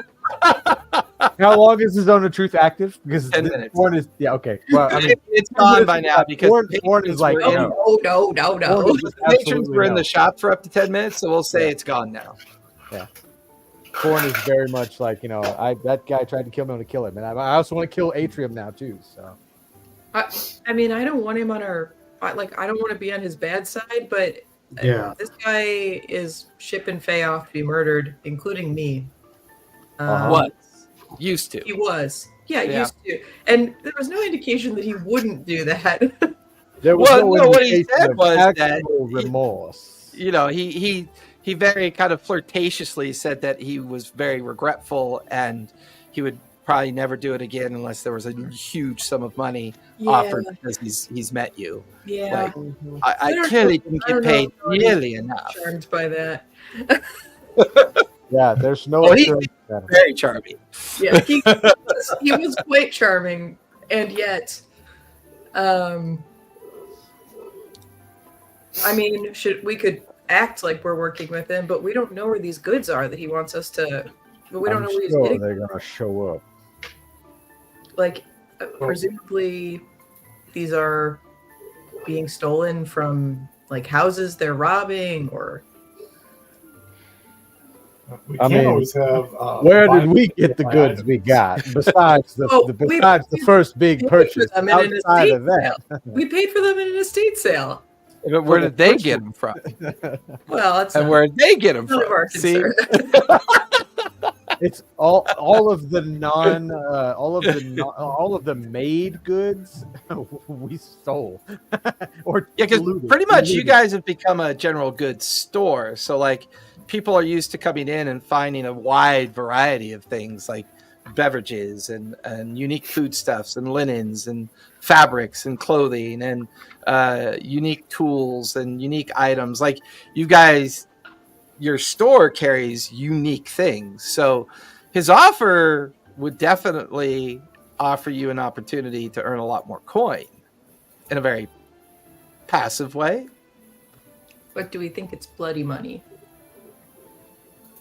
Well, it's not bloody money; it's bloody goods. Yeah. But I think it is, Uh, yes. I mean, But again, we have an extra person to look over our shoulders for. what came out of the hole? We sold a bunch of stuff out of there, right? We sell the Yeah, we pressed it. We digitated it back to good shape, and then we sold it all. all right. Yeah, you can still see the leather armor hanging up on a couple of the armor racks, you know, that look nice. They've been cleaned up. I mean, the leather armor sells for like 20, 30 gold a pop. So, you know. Did the crowd buy any of the feathers? Oh, yeah, they bought some of the feathers. They did. Cool. Yeah. Now you go walk outside, and everyone's got a freaking feather in their hat. Yeah. At least 30 people have a feather in their hat. Right.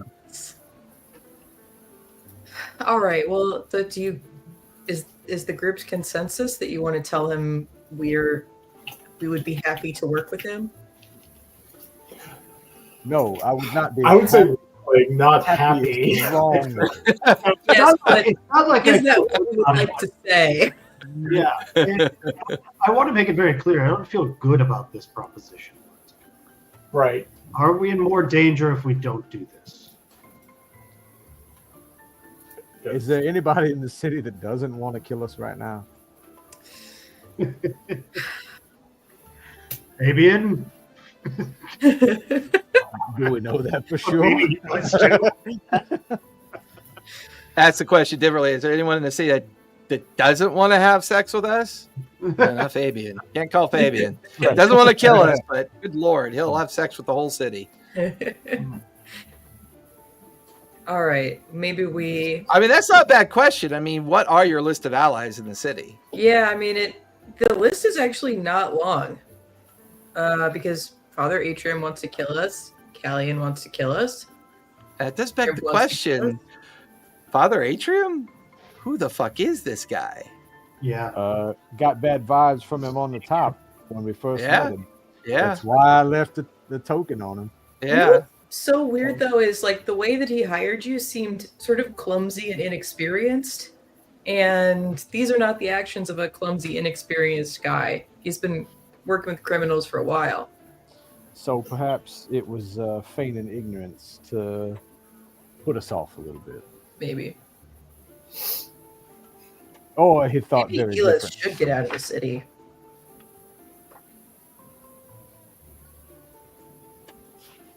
Or maybe she could take over for that guy.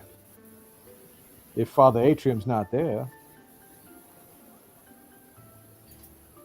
they'll need somebody. That's true. You guys have an inside person. Elith works at the Bahamut temple.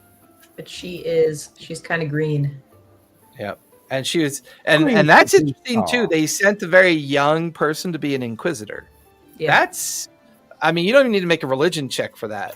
For Eritrea, from perspective, what you know about the temple of Sarenrae, Sarenrae's followers don't have inquisitors, but you'd have insight into the religious doctrine of Vasselheim.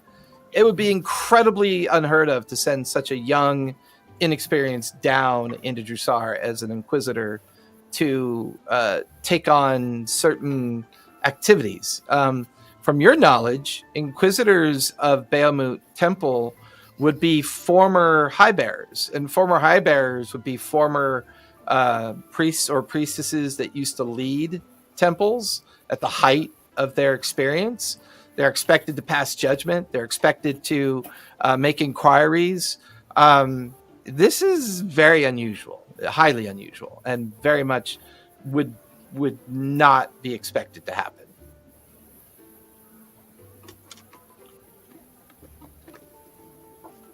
Do you guys have In-N-Out Burger where you are? We do not. If I could next day air or same day air an In-N-Out Burger meal to you, I would. Oh, They have the best pink lemonade in existence. Ooh, that sounds so And good. they do a drink called a lemon up. And that's when you combine lemonade and 7-Up together. And for whatever reason, their combination of lemonade and 7-Up, I mean, this will be on recording. I might sell all of my children for an endless supply of lemon up. Pretty strong. It's my one treat that I do once a month. Every once a month on Sunday before we start game, I go to In-N-Out for lunch, and that's my treat. Oh, nice. Because we have gluten issues, they're the only place I can go to and not worry about it. This is me being, again, we do not have them here. Is this one where, like, everyone kind of says, like, their fries are awful and their burgers kind of suck, unless you order them animal style? Or is that, well, it depends. I mean, the hard part about eating their fries is you got to eat their fries while they're still hot. So it's like the very first thing you have to eat. Their burgers are just messy, but their burgers are amazing. Just really good. Okay. But yeah, so what are you guys doing? Just did our first couple of jacket locks, so yeah, we're way behind on that stuff. Like, I'm not ready big yet. Born is absolutely ready to go take out Father Atrium. You know, he doesn't like being on somebody's hit list. He doesn't like being on the receiving end of a hit list.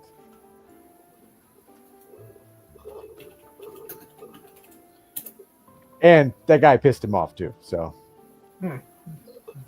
Well, Foreign's emotions have a tendency to get everyone in trouble.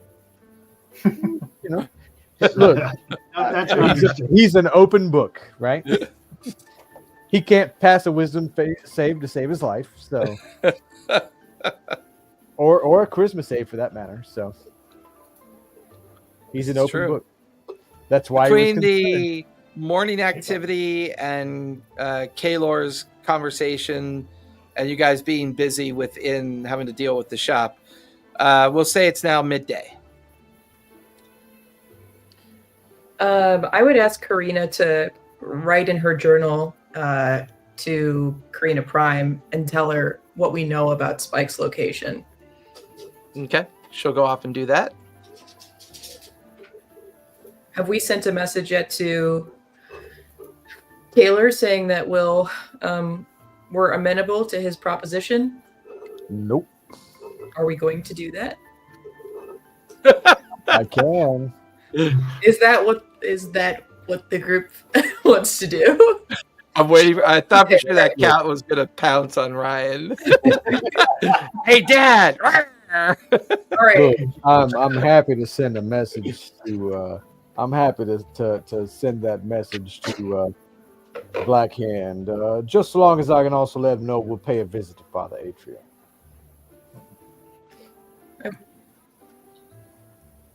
Do we think it's wise to pay a visit to Father Atrium? Oh my God! That is a So not a Melody D6. That's a D6 inspiration for Melody. That was epic.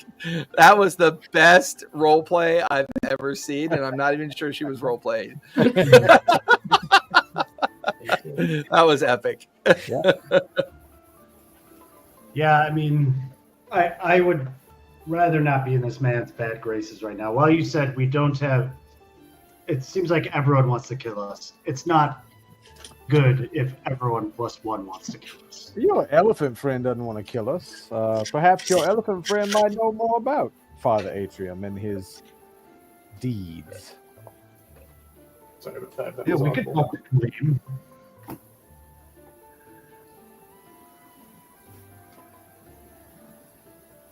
Perhaps we should also check in with Bragsworth as well.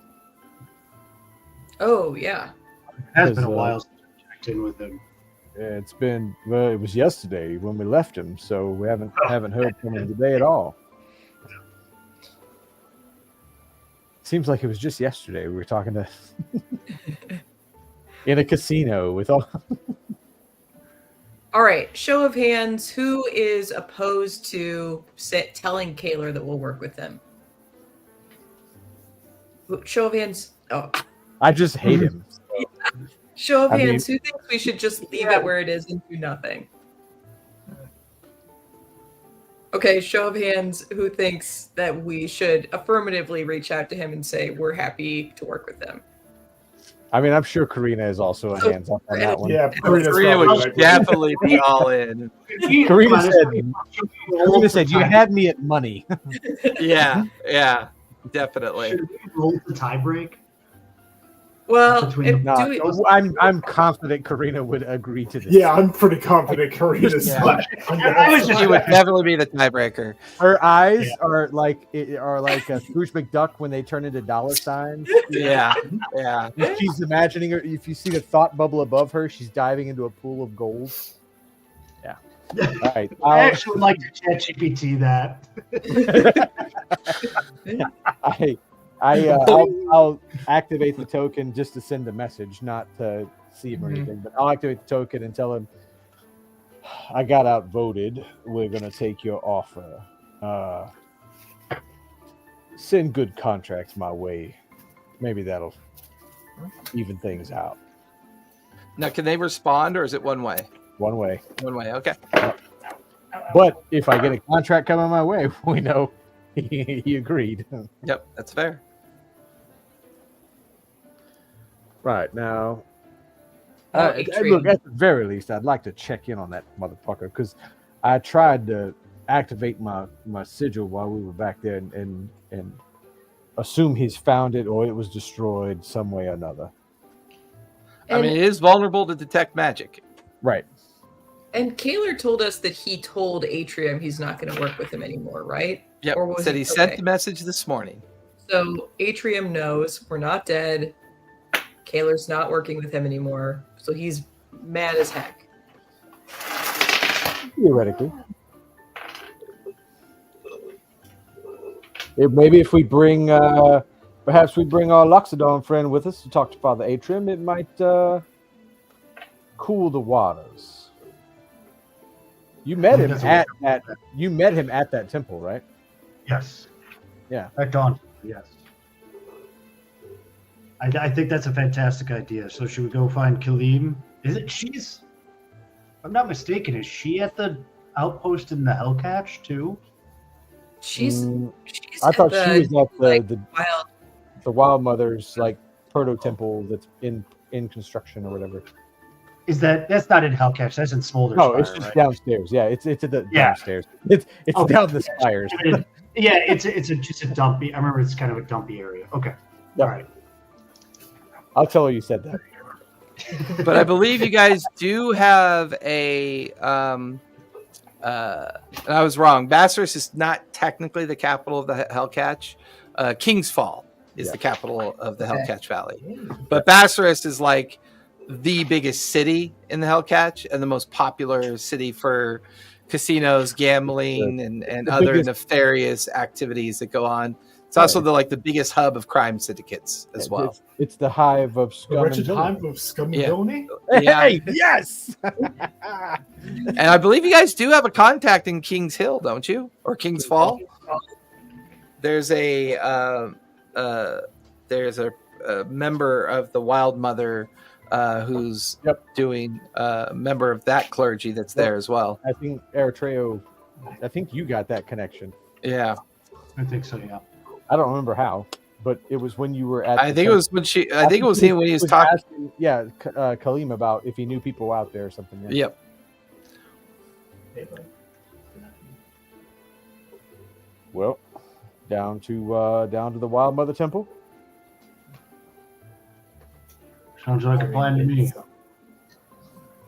Right on. It sounds like a plan, yeah. I'm not killing anybody yet, right? I have faith that you can control yourself for quite a bit longer. Professor Albatross just like Well, Look, the the last professor is guy- not actively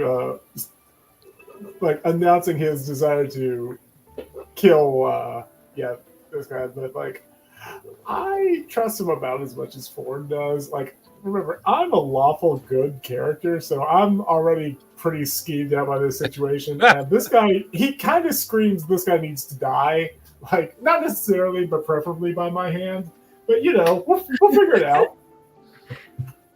Again, Bourne is very transparent in his desires to, No, we get it. especially the fact that this guy was in air quotes helping collect Fae for the Fae Flayer, if that's what we're going to call Spike. I just wonder if there's a way that we can along? sort of. No, but I think if my concern is from a reputational standpoint, if we just kill the head of the Dawnfather Temple and people don't know he's a bad guy, then we're the bad guys who killed the head of the Dawnfather Temple. So it would be great if we could kind of muddy his name. Well, that's what your friend is for, right? Which one? Elif, yeah. Yeah, maybe. That's absolutely. Look, there's no way that your friend Elif knows about all this nonsense with the money changing and the deep pockets of Father Atrium and is okay with it. I don't think she does know, and I think she's concerned, but I don't think she has a ton of power right now. Right. So she would have to, I guess, reach out to someone at a higher level in the Dawnfather Temple that she thinks she can trust. Assuming they're not all corrupt. Right, which you would think they wouldn't be. She could, but certainly the ones in Jrusar are not. It's so weird. In Vasselheim, not Jrusar. you would think like the Dawnfather would just strike him down, but I guess if he's just wandering the earth, there might be more bad operators like Atrium. The gods are powerless, right? The gods aren't the gods right now, right? Yeah. Although there is some crazy winged guardian popping up all over the place everybody's talking about. Yeah, so crazy. Yeah. Blue skin weirdo shows up with things on and Hey.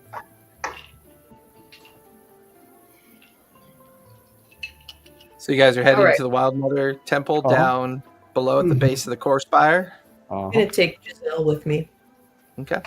You guys take the gondolas down out of the Fate Walks Bridge, take it down into the lower section of the core spire, and before long you exit the platform, and here you stand in the lower core spire looking up at the other spires, and the Wild Mother Temple is being constructed still all around you.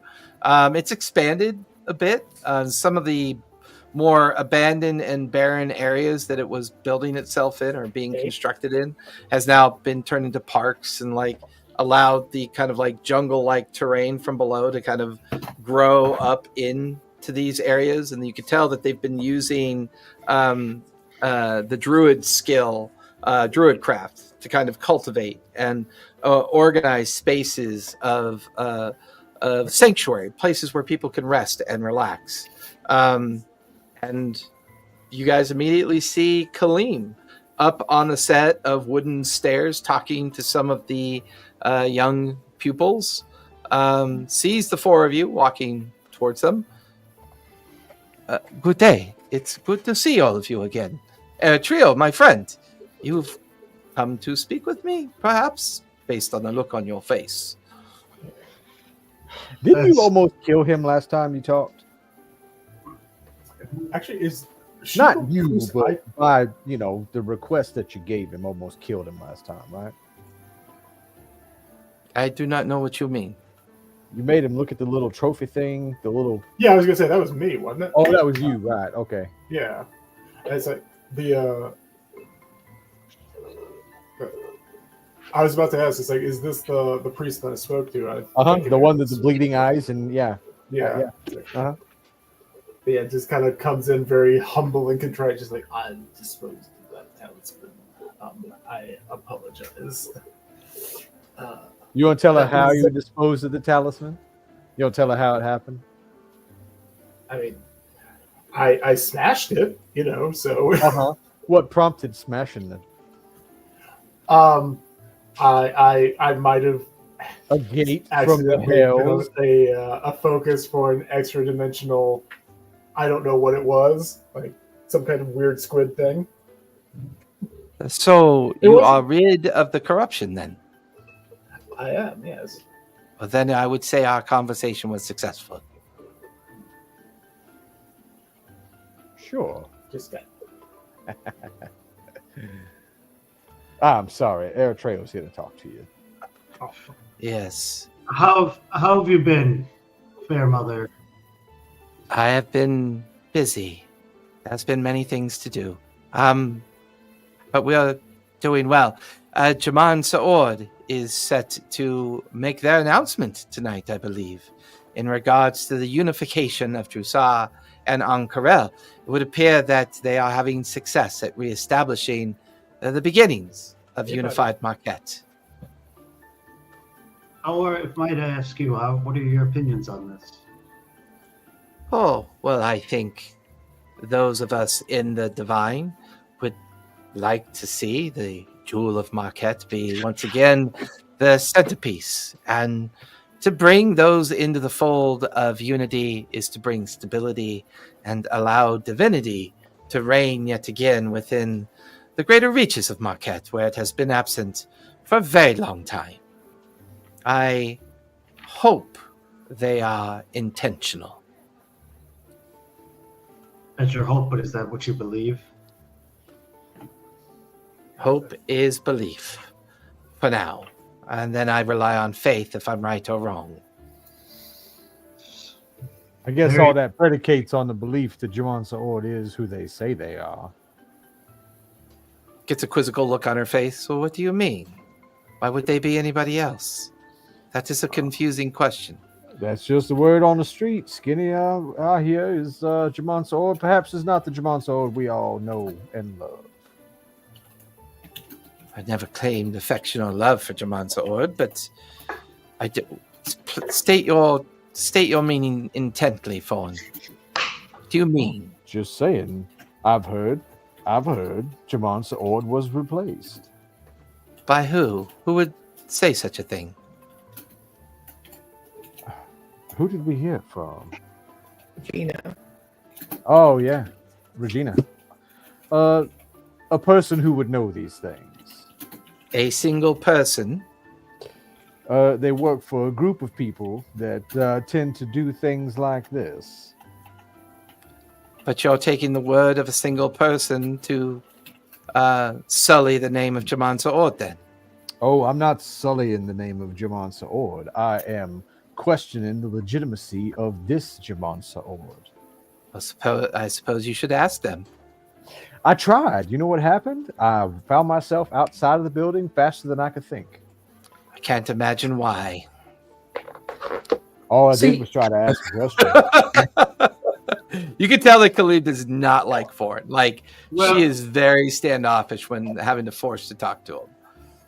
Well, I'm inclined to believe what we have been told, and I don't think right now we're here to talk to Kaliam about rumors. Right.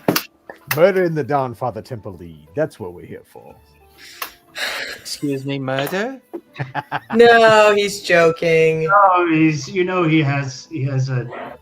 I gave Foreign a subtle jab with my elbow.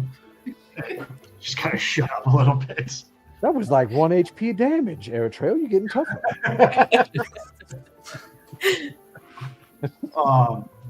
It's Miss Colleen.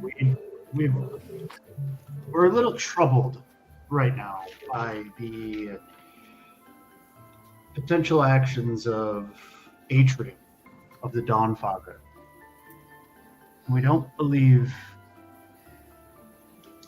he is a respectful man of the cloth, and he may be involved in more nefarious activities. I see. What can you tell us more about him? I make an insight check. Who are you asking him about? Atrium. Atrium? Yep. Do you want to make an insight check as she is being retrospective or based on her answer? I guess the insight check I was hoping to make was, what is her reaction to this description of Atrium? Because I feel we're not getting as warm a reception as we might have expected. That might have been my fault. It might be just on Foreign. I found a new image of Kaleem that I like better, so I'm going to use this one. Ooh. Ooh. Oh, yeah. Nice. Because this one feels more feminine. Ooh, that's a good one. So are you waiting for the question to be answered, or are you inciting her behavior as is now? I'll wait until she answers. Okay. I find Father Atrium unusually suspicious. He never comes to the Divine Council when we talk about the different organizations attempting. See, in Vasselheim, there are groups within groups that meet to discuss plans and expectations. He never seems to come to the evening's prayer meals or come to join us in council at the end of a celebration or a period of divinity. He never really gives much in speeches.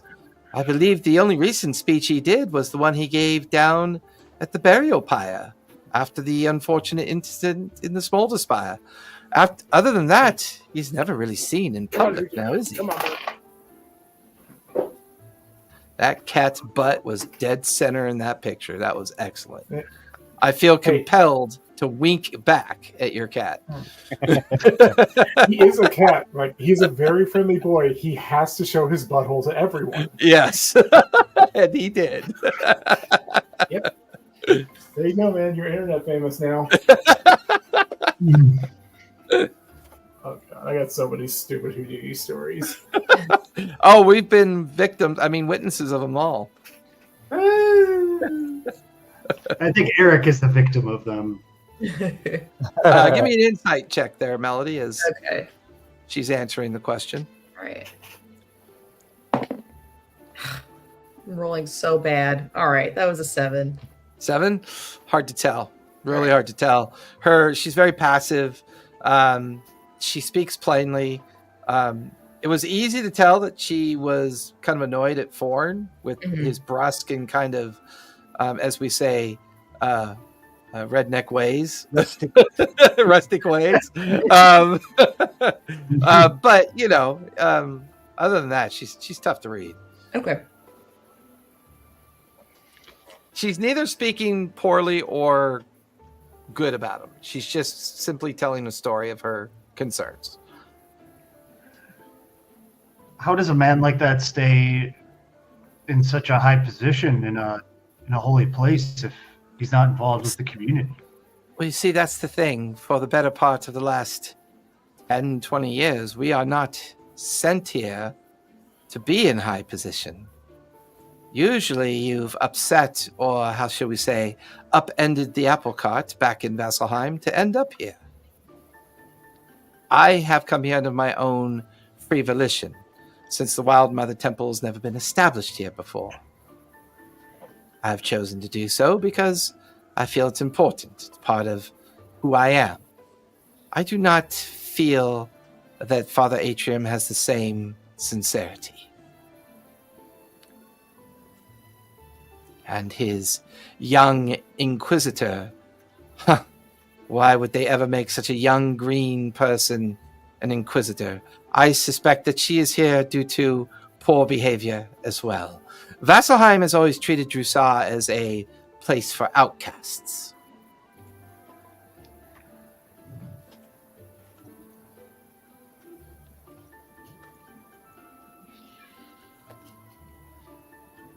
So do you feel like he's not that much of an outlier then if a lot of people are sent here for potentially negative reasons?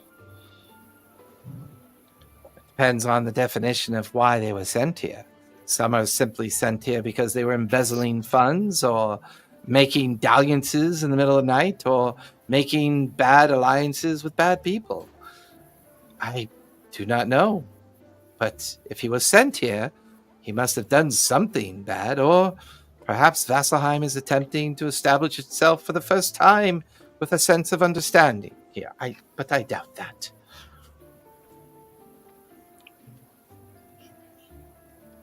What do you think would happen if Atrium disappeared? I would imagine no one would notice. Well, no one of importance would notice. None of us see him at the meals or the prayers. He doesn't come to council. Even though there's a limited expression of divine people here, there are those that wish to bring full divinity back to Jrusar. The age of divergence may be over for most. That doesn't mean we shouldn't concern ourselves with the fact that the gods walk Exandria now. And you never know when they might just simply walk into Jrusar. We seek them, we hope to find them, and hope to guide them back to their divinity at some point. That is why we're here.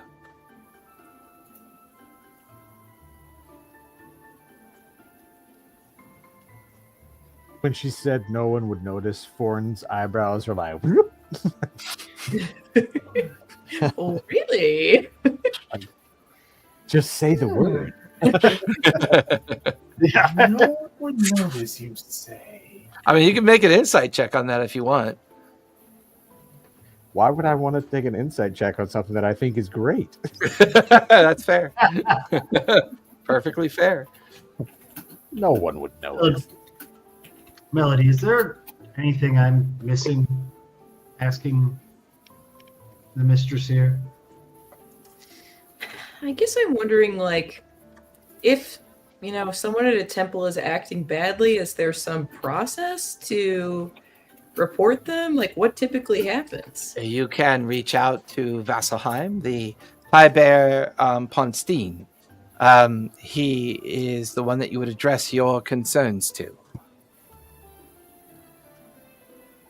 The High Bearer was it Bonstein or Vonstein? P is in Paul, Ponstein.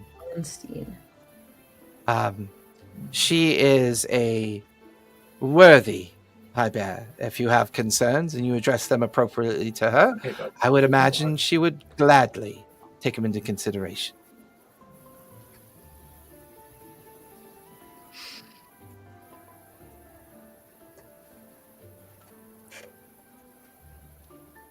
Why all the questions about Father Atrium, Eritrio? This seems to weigh heavy on you. Is there a specific concern that you have? Well, I think we're generally concerned we're very concerned about what's been happening to the Fae and who's been involved in this. Are you telling me that you feel Father Atrium's involved with the recent disappearances and concerns about the Fey folk?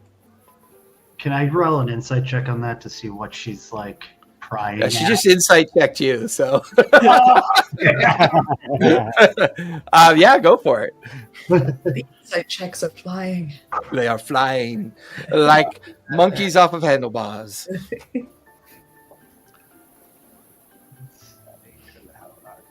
So that's an 18. 18. She definitely gives a bit of an energy. For the first time, you get the feeling that she suspects Father Atrium's involved in something with the Fae. Her question to you is worded in such a way to garner a little bit of a feeling of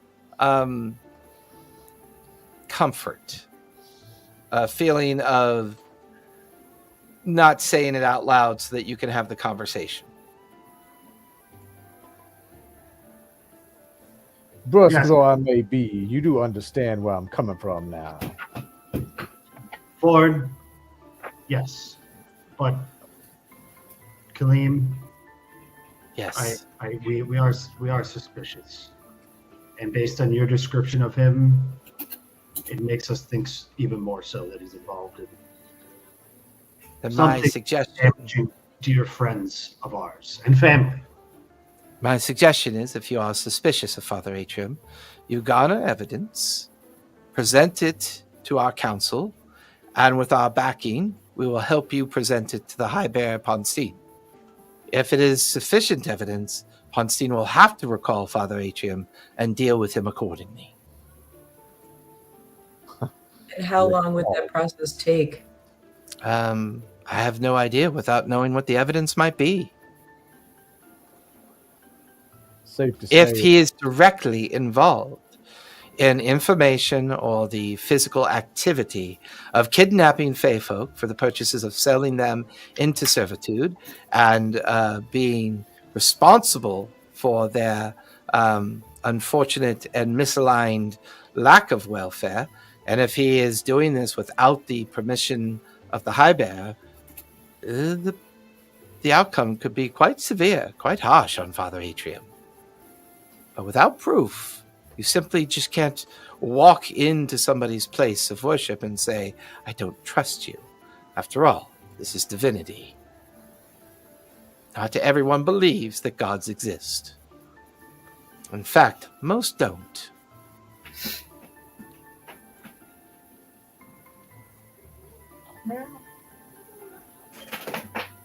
Hey, babe. Well, this is extremely reassuring.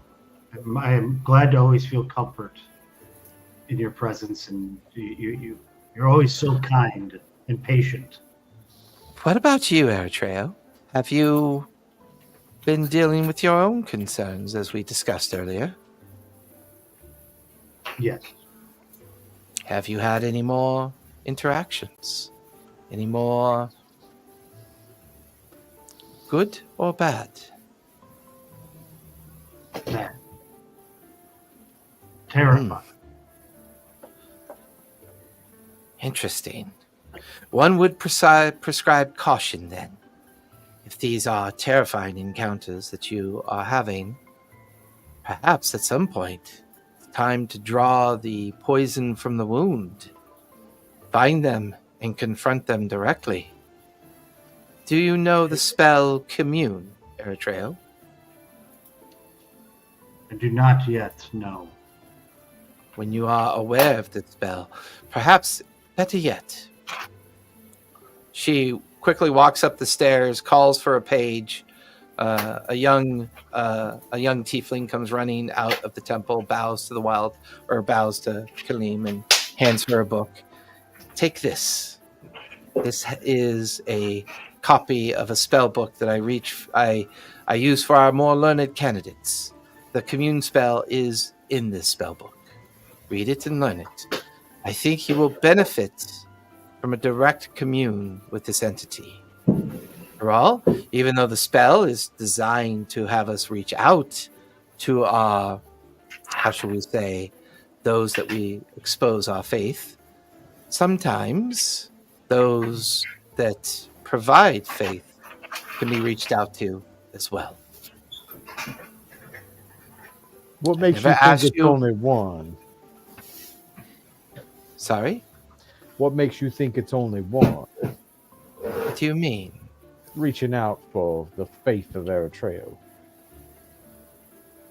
Why would there be more than one? Has something happened, Eritrea? Something more advanced than what we discussed? My understanding was that the First of Azamar has supposedly taken an interest in you, but your friend here, Fawn, makes it sound like it might be more than one. Well, there's Saren Ray, so 2. Ah. She raises an eyebrow at Melody with an insight check of 21. I'll You do it. Yeah, you can be is- deceptive if you want. She is Yeah. telling the truth, though. Mm, Yeah, I mean, that's not what Kaleem's question was. Has something more advanced happened? Okay. That was I'm the question. gonna use my ability so that a 1 is a 10. Okay.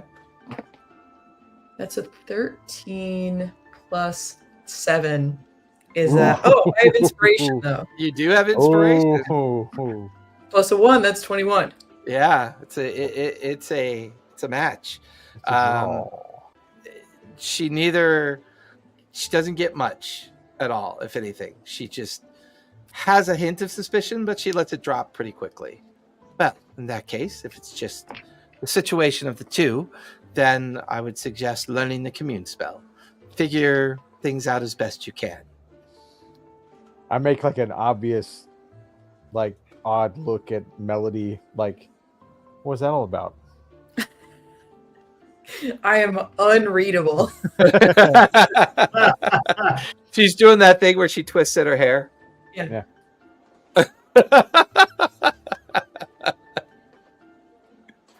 So true. We need to create a subclass. Oh my god, Eric cracks me up. Eric goes, Yep. Charlie knocked one of my dice off the table just looking for it before I step on it and hurt myself. Believe it or not, it was in the furthest place under my desk of all the places. Like, I never would have found it if I didn't like fully dive under it, but I was not going to step on it. So, okay, Charlie, you win this round. Stepping on dice is unpleasant, and I have dice all over my studio floor. Oh, it wasn't a D4, which is just kill me now. Oh It yeah, was a that's D10, death die. so it's like That's yeah, like- that's a puncture wound for sure. yeah. It was a D10, so it's like the next worst thing.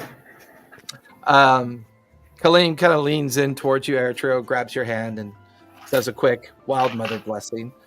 For the next hour, Eritrea, you are blessed. Ooh. You get a D4 on attack rolls and a D4 on saving throws.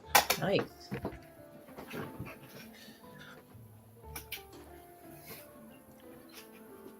As you guys say your goodbyes to Kaleem, where are you guys heading off to next? Dawnfather Temple. He won't be missed. That's the wrong temple. Bahamut Temple. See, He was at the Dawnfather We're Temple. so He made it the first anti-divine time. now with this character. He was at He the does- Dawnfather Temple the first time. Yeah, I did think he originally was at the Dawn 'Cause Father that's Temple. that's where we brought was Corinna originally- back to life. But Elith is Bahamut. Correct. So are So these technically, you're right. It is technically the Dawnfather Temple because the old Palor Dawnfather Temple is in the ruins of the old kind of like warrens of the Smolder Spire.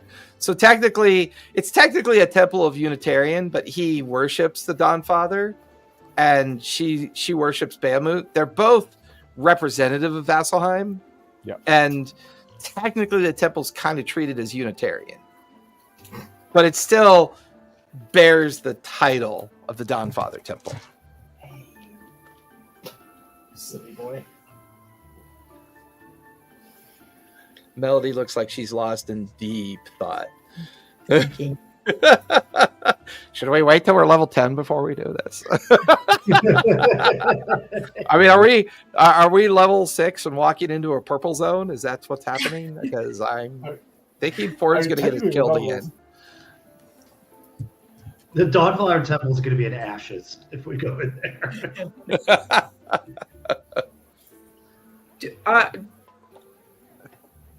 Are we more inclined to just go kill this guy, or to attempt sort of the legal route of taking him to court, basically, with this Iber Ponstein person? Ponstein. Who benefits more from the delay? I'm just concerned that we might die, two, that people might know we killed him and they won't know he's a bad guy, and so we'll look like bad guys. I've spent my life looking like a bad guy. Well, I haven't. That hasn't really been my vibe. If he's dead with bullet holes, they're certainly not going to think a satyr with a sword did it. Satyr.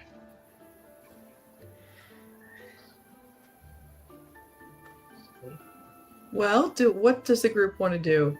We also, Jamansa Ord's giving a speech tonight. We could attend that and I see what's don't going to really happen. want to kill Jamansa Ord. No, I mean, no, but I think it would be helpful to know what's going to be announced tonight, or to find out what's going to be announced tonight. Also, what's going on with our Fae friend, Bragsworth.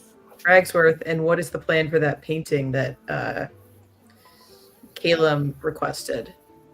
I gave Bragsworth a trinket. You did? Yeah. So I can message him. Yeah. All right. And Artagnan would definitely have the send ability if you message him. So he'd be able to respond to you.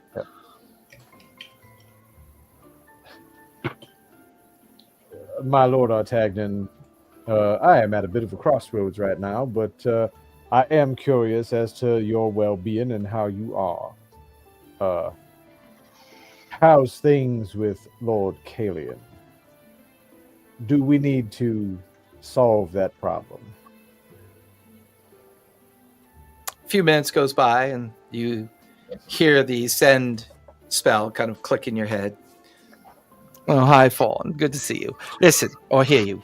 Well, I used to have this problem where I would use too many words to describe what's going on. Jester hated it. And then I would just... And then it cuts off. And like you feel it recast. Yep. Sorry about that. Anyways, I'm in the Chandei Quorum temple, or in the council chamber. I've got who here with me, along with other members of the council. We're at a reception.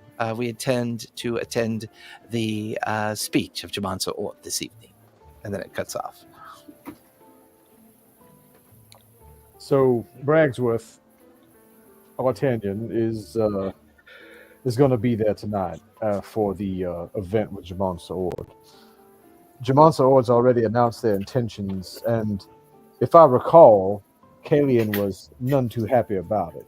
Now, other people from the quorum seemed to be in favor of it and stood up and clapped, but Callian was very specifically against it.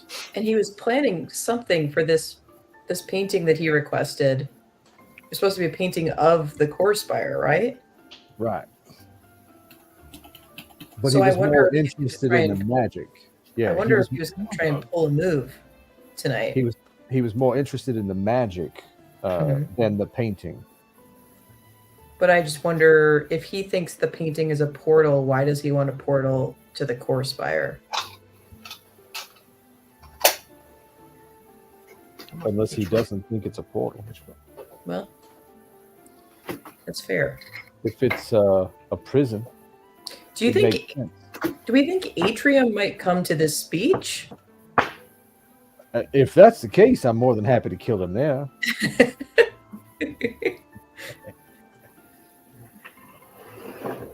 Just the professor is just like pinching the brow of his beard, just like, oh, Why does all the people from the fringes of society just want to kill everything that's a problem. Now, Education, dear boy, education. I don't talk about killing people all the time, but there are certain few that I've got no recordings that would worries. say otherwise. I take no pain in the suffering and death of people like Atrium. Oh, my boy, don't get me wrong. Especially having somewhat left my academic career for the time being, I understand. It's just a little disconcerting to hear this discussed so casually. We're in a what I do, right? semi-public space. I just it seems a bit gauche, to be honest. A big ghost. You know what I do, right? Yes. I'm aware that you are a bounty hunter, and yes, I'm just again. I figured I'm a lawful and decidedly good academic. I did not engage in these sectors of society prior to coming to Jrusar. It's a little disconcerting. That's all I'm saying. Look, you swing that hammer like you've had some use before. It doesn't look like it's something new. So you can talk about how you never did But that. they're all bad people. Right. You can talk about how it was this or that, but I saw the way you swung that hammer and lit the ship on fire. And you knew a whole lot about magazines and where the powder's stored on ships as well. That's an odd thing for someone who is not a fighter. My husband had an adventurous life. He had booked passage on a few unscrupulous, shall we say, vessels before coming to the Irona. I wanted to immerse myself in his world a little bit. I know quite a bit about alchemical propellants and such. I don't find we all have our hobbies, Porn. It sounds like your husband and I might get along better. You probably would. Note to self: set up meeting with Giancarlo. Watches a little quill and note paper kind of pop up. Preferably with me still alive, you know. I like this. I like the Professor Javatros, but you know. You guys are currently lingering on near one of the gondola platforms at this point. So is Jamon Saord speaking like very shortly?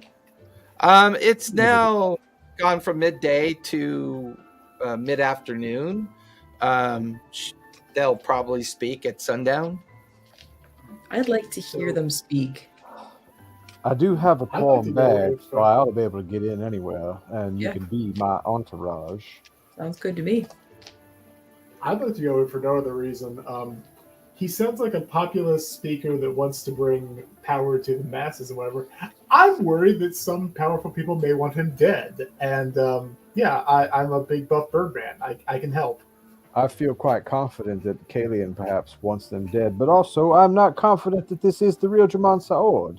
So I'm kind of stuck in the middle. Treya, what do you think? I'm all for watching this speech.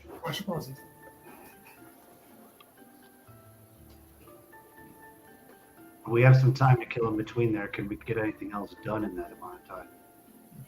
You gonna go shopping at Fabian's again? I mean, it is a fancy speech. I'm not gonna dress up. Is it sort of an open air situation? Do we know, or is it only fancy people? I would say, as far as you know, it's not restricted just to Okay. council. It's expected to be a very kind of grand presentation. They're expected to come out onto the main kind of entryway of the council chamber that comes up the long stairs. The garden area is massive, and it's expected to be filled with anyone who wants to attend the speech. So it's probably going to be very crowded. Okay, so let's In fact, you could already see like gondolas that are packed with people making their way up towards the core spire. You could see lines of people dressed in casual or kind of noble attire. You can kind of feel a vibe in the air. There are people already beginning to head up towards that area. So as far as you know, it's open to everybody. Perhaps with my council badge, we can get a closer seat. Sure, let's give it a shot. Let's dress up cute, but not like too cute, because we don't want to attract a ton of attention. Let's look good. Who could ever attract any attention like you guys? A Professor Aarakocra, a Fey bounty hunter, a party. You're a fawn or a satyr? You're a satyr, right?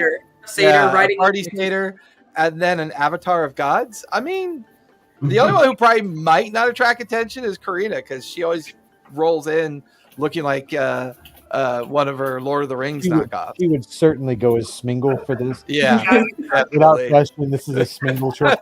This sounds like a Sauron situation to me. Yeah, we're trying to look kind of oh my god! and When we came up with Sauron, I told everyone about that, and they couldn't stop laughing. They thought that was epic. I'm saying, if Melody's going in like this, fun, fancy outfit, I feel like he's gonna go as Smingle. I mean, who am I to tell Karina what to do? I personally love Smingle. All right, so do we do a quick change and head over there? Fair enough. All right, let's do it. As you guys make your way back to the Prancing Centaur, begin to feel the vibe of the crowd. Everyone give me perception checks, if you would, please. All right. Oh, I'm so good at this with my -1. You're such a focus, you are the stereotypical professor that focuses on that one subject matter very well. Well, I'm the guy that I'm very much there to do research and write grants. I'm not good at that. Actually, I did pretty good. I got a 17. don't do social engagements very well. We're I'm in your excellent aura, at my right? digs and my research. But but it's only for saves, not for checks. Yeah, it's not for checks. Yeah. Gotcha. All right, 17. Okay. 17, and that is with my -1. So. Okay. I got a 12. 12. 11. 11. I rolled a 9, but I have a +8 to perception. Yeah. Hey. Oh, cool. I rolled an 18, and I had to subtract 1 from that. Well, yeah. It's like the polar opposite of expectations. That was pretty epic. For Foreign and Professor Jalbatras, you easily pick up on the energy of the crowds. They are excited. They're hopeful. They're wishful. There's a vibe in the air. Every now and then you pass by people that clearly dabble in the criminal element, and they are suspicious, hateful. They don't think this is a good idea. And the energy of the city feels divisive. While most find it an opportunity that they've long been waiting for, others find it as meddling or intruding upon the sovereignty of a region that's done fine without being unified with Ank'Harel. It's this back and forth energy that you kind of see different crowds of people as they head towards the gondolas, people heading into the nearby taverns or into the nearby eateries to enjoy a meal. It's that electric kind of energy of something new is in the air. It feels like something new is going to happen this evening for the first time, unlike anything Jrusar has ever seen, not since the end of Divergence 10 years ago.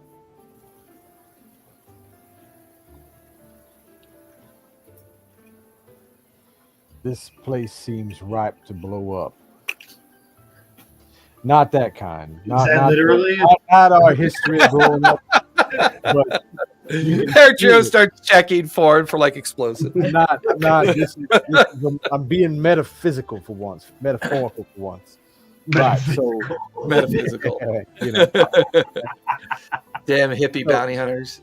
So look, walking around and you don't feel it in the air, the tension. You can almost cut it with a knife. You got that group right there talking about how excited they are, but then look at these over here's. They're obviously at odds, and we're all going in the same place right now. We're all going to be on the gardens of the council chambers. This place is ripe to explode in violence. kind of feel like Professor Javeltros would see it very differently. Like you've got the foreign skewed perspective, and then you have like the Javeltros perspective. Like he sees excitement and electricity, and foreign's like rebellion, civil war. I have friends everywhere. The two are not necessarily, Yeah, different, yeah, but yeah. juxtaposed. I mean, or, I get it, but and as foreign and Professor Javeltros like point these things out. The three, Melody, Air Trio, and Karina kind of pick up on it as well. You guys are heading from the Prancing Centaur now, dressed in whatever attire you choose to be dressed in, however you choose to come to the event. By the time low key but cute. Yeah, Yeah. totally. By the time the sun sets low in the horizon and is beginning to look like it's going to fall and become nighttime, the gondola ride up towards the Chandei Quorum administrative towers is filled with all brightly colored clothing and personalities and people. This is the excited crowd. You pick up on their energy. Some of them are already a little bit tipsy, a little bit drunk from celebration, talking about new contracts and new trades and opening the frontier, finally being able to divest themselves of opportunities with the Hellcatch Valley, traveling, already planning trips to King's Fall to hopefully convince contacts there that Jrusar and the Odorland Wilds can be trusted once again because they bear the mark of the Ankarel rulership. And with the council's hopefully agreement and Jamon's great announcement of the agreement, this energy is overwhelming. You guys land at the top of the Chandei Quorum's main spire that the gondola lets out into a large crowd of people waiting to get into the infamous gardens. And already there's a party atmosphere here. There's a feeling of, you see jugglers walking through the crowd, performing for coppers and silvers. You see kiosks set up with drinks and food. You see people like dressed up in Chandei Quorum page attire, kind of offering groups to certain areas of the gardens or up to spots within better views of the great kind of circular veranda that overwhelms the stairwell to give the, that's going to have Jamon Sword kind of come out onto and make this announcement. The last of the sun drifts and all the magical torchlights begin to come on up here in the Quorum. And now the entire garden is bathed in the light of yellowish oranges that kind of just cast a very kind of like party and celebration atmosphere. You can hear people laughing in the background, people sharing their thoughts, people, the people here are beyond hopeful. They believe this is the great turning of the tide that they've been waiting for. This is that moment that they all hoped that would share in the redemption and the revitalization of Jrusar. Bring it back out of its criminal element, bring it to the forefront of the trades that make up the great hopes of maybe families that want to step into the new spotlight. The families of Maysoon and Treshy and Loomis, all of them have been the main families for a very long time. Whether toleration of crime or the understanding that you just have to live with it has been the kind of mantra of this place for a long time. But now the energy feels different. It feels more sustained, more focused.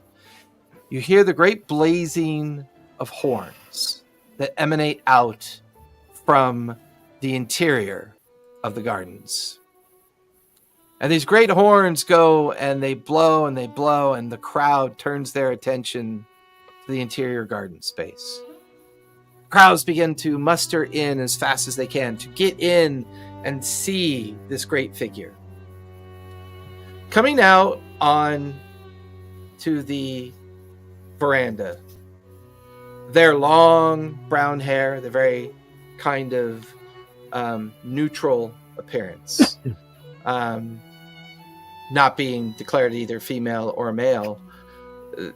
they stand there on the veranda, and it's always those bronze golden eyes and that kind of ageless appearance. Well, the majority of people understand that Jrusar Ord is truly a dragon. Most people know this and accept it. Jrusar Ord has also fought alongside both Vox Machina and other allies who have been directly responsible for saving Exandria from itself. So that energy is heightened here as well. People realizing that Jrusar Ord is a very serious person who's willing to take serious risks for serious rewards for the city. You watch as the horns sound yet again, and Jrusar Ord places their hands on the railing, the stone railing, and casts their eyes down into the crowd. Can I take out the scope off of my rifle and just I want to scour Jrusar Ord, like looking for the slightest hint that something might be off? Give me perception with advantage because you are using your scope. Gosh, those are terrible rolls. 14. Ugh. As far as you can tell, Jrusar Ord, they open their mouth as they begin to speak. And that's where we're going to finish tonight. We will come back to that point next week because I know Karina's going to be, Tally will be back next week. And then we will play. Huh? I think she said maybe. Like, this was her first week at our new thing. And she expected she would, but there was a chance maybe not. Yeah. Yeah, but I think it's pretty thin. I think because I know for a fact she's off July 6th. Yeah. Because July 6th was when we're going to do our one shot with our alts. Because I missed that rat bastard with the rifle. He's so much fun. Oh, And we'll have Fabian too. We'll have Fabian back as well. So that'll be nice. I get to be nice and creepy again. Oh God, you're so creepy. Yeah. All right, everyone. Thanks for coming out and watching us. Don't forget to be safe, be kind, and play a game. Good night, everybody. You guys go ahead and linger, and we'll chat. Oh, you know what? Damn it! I almost Hit the button. One of these days.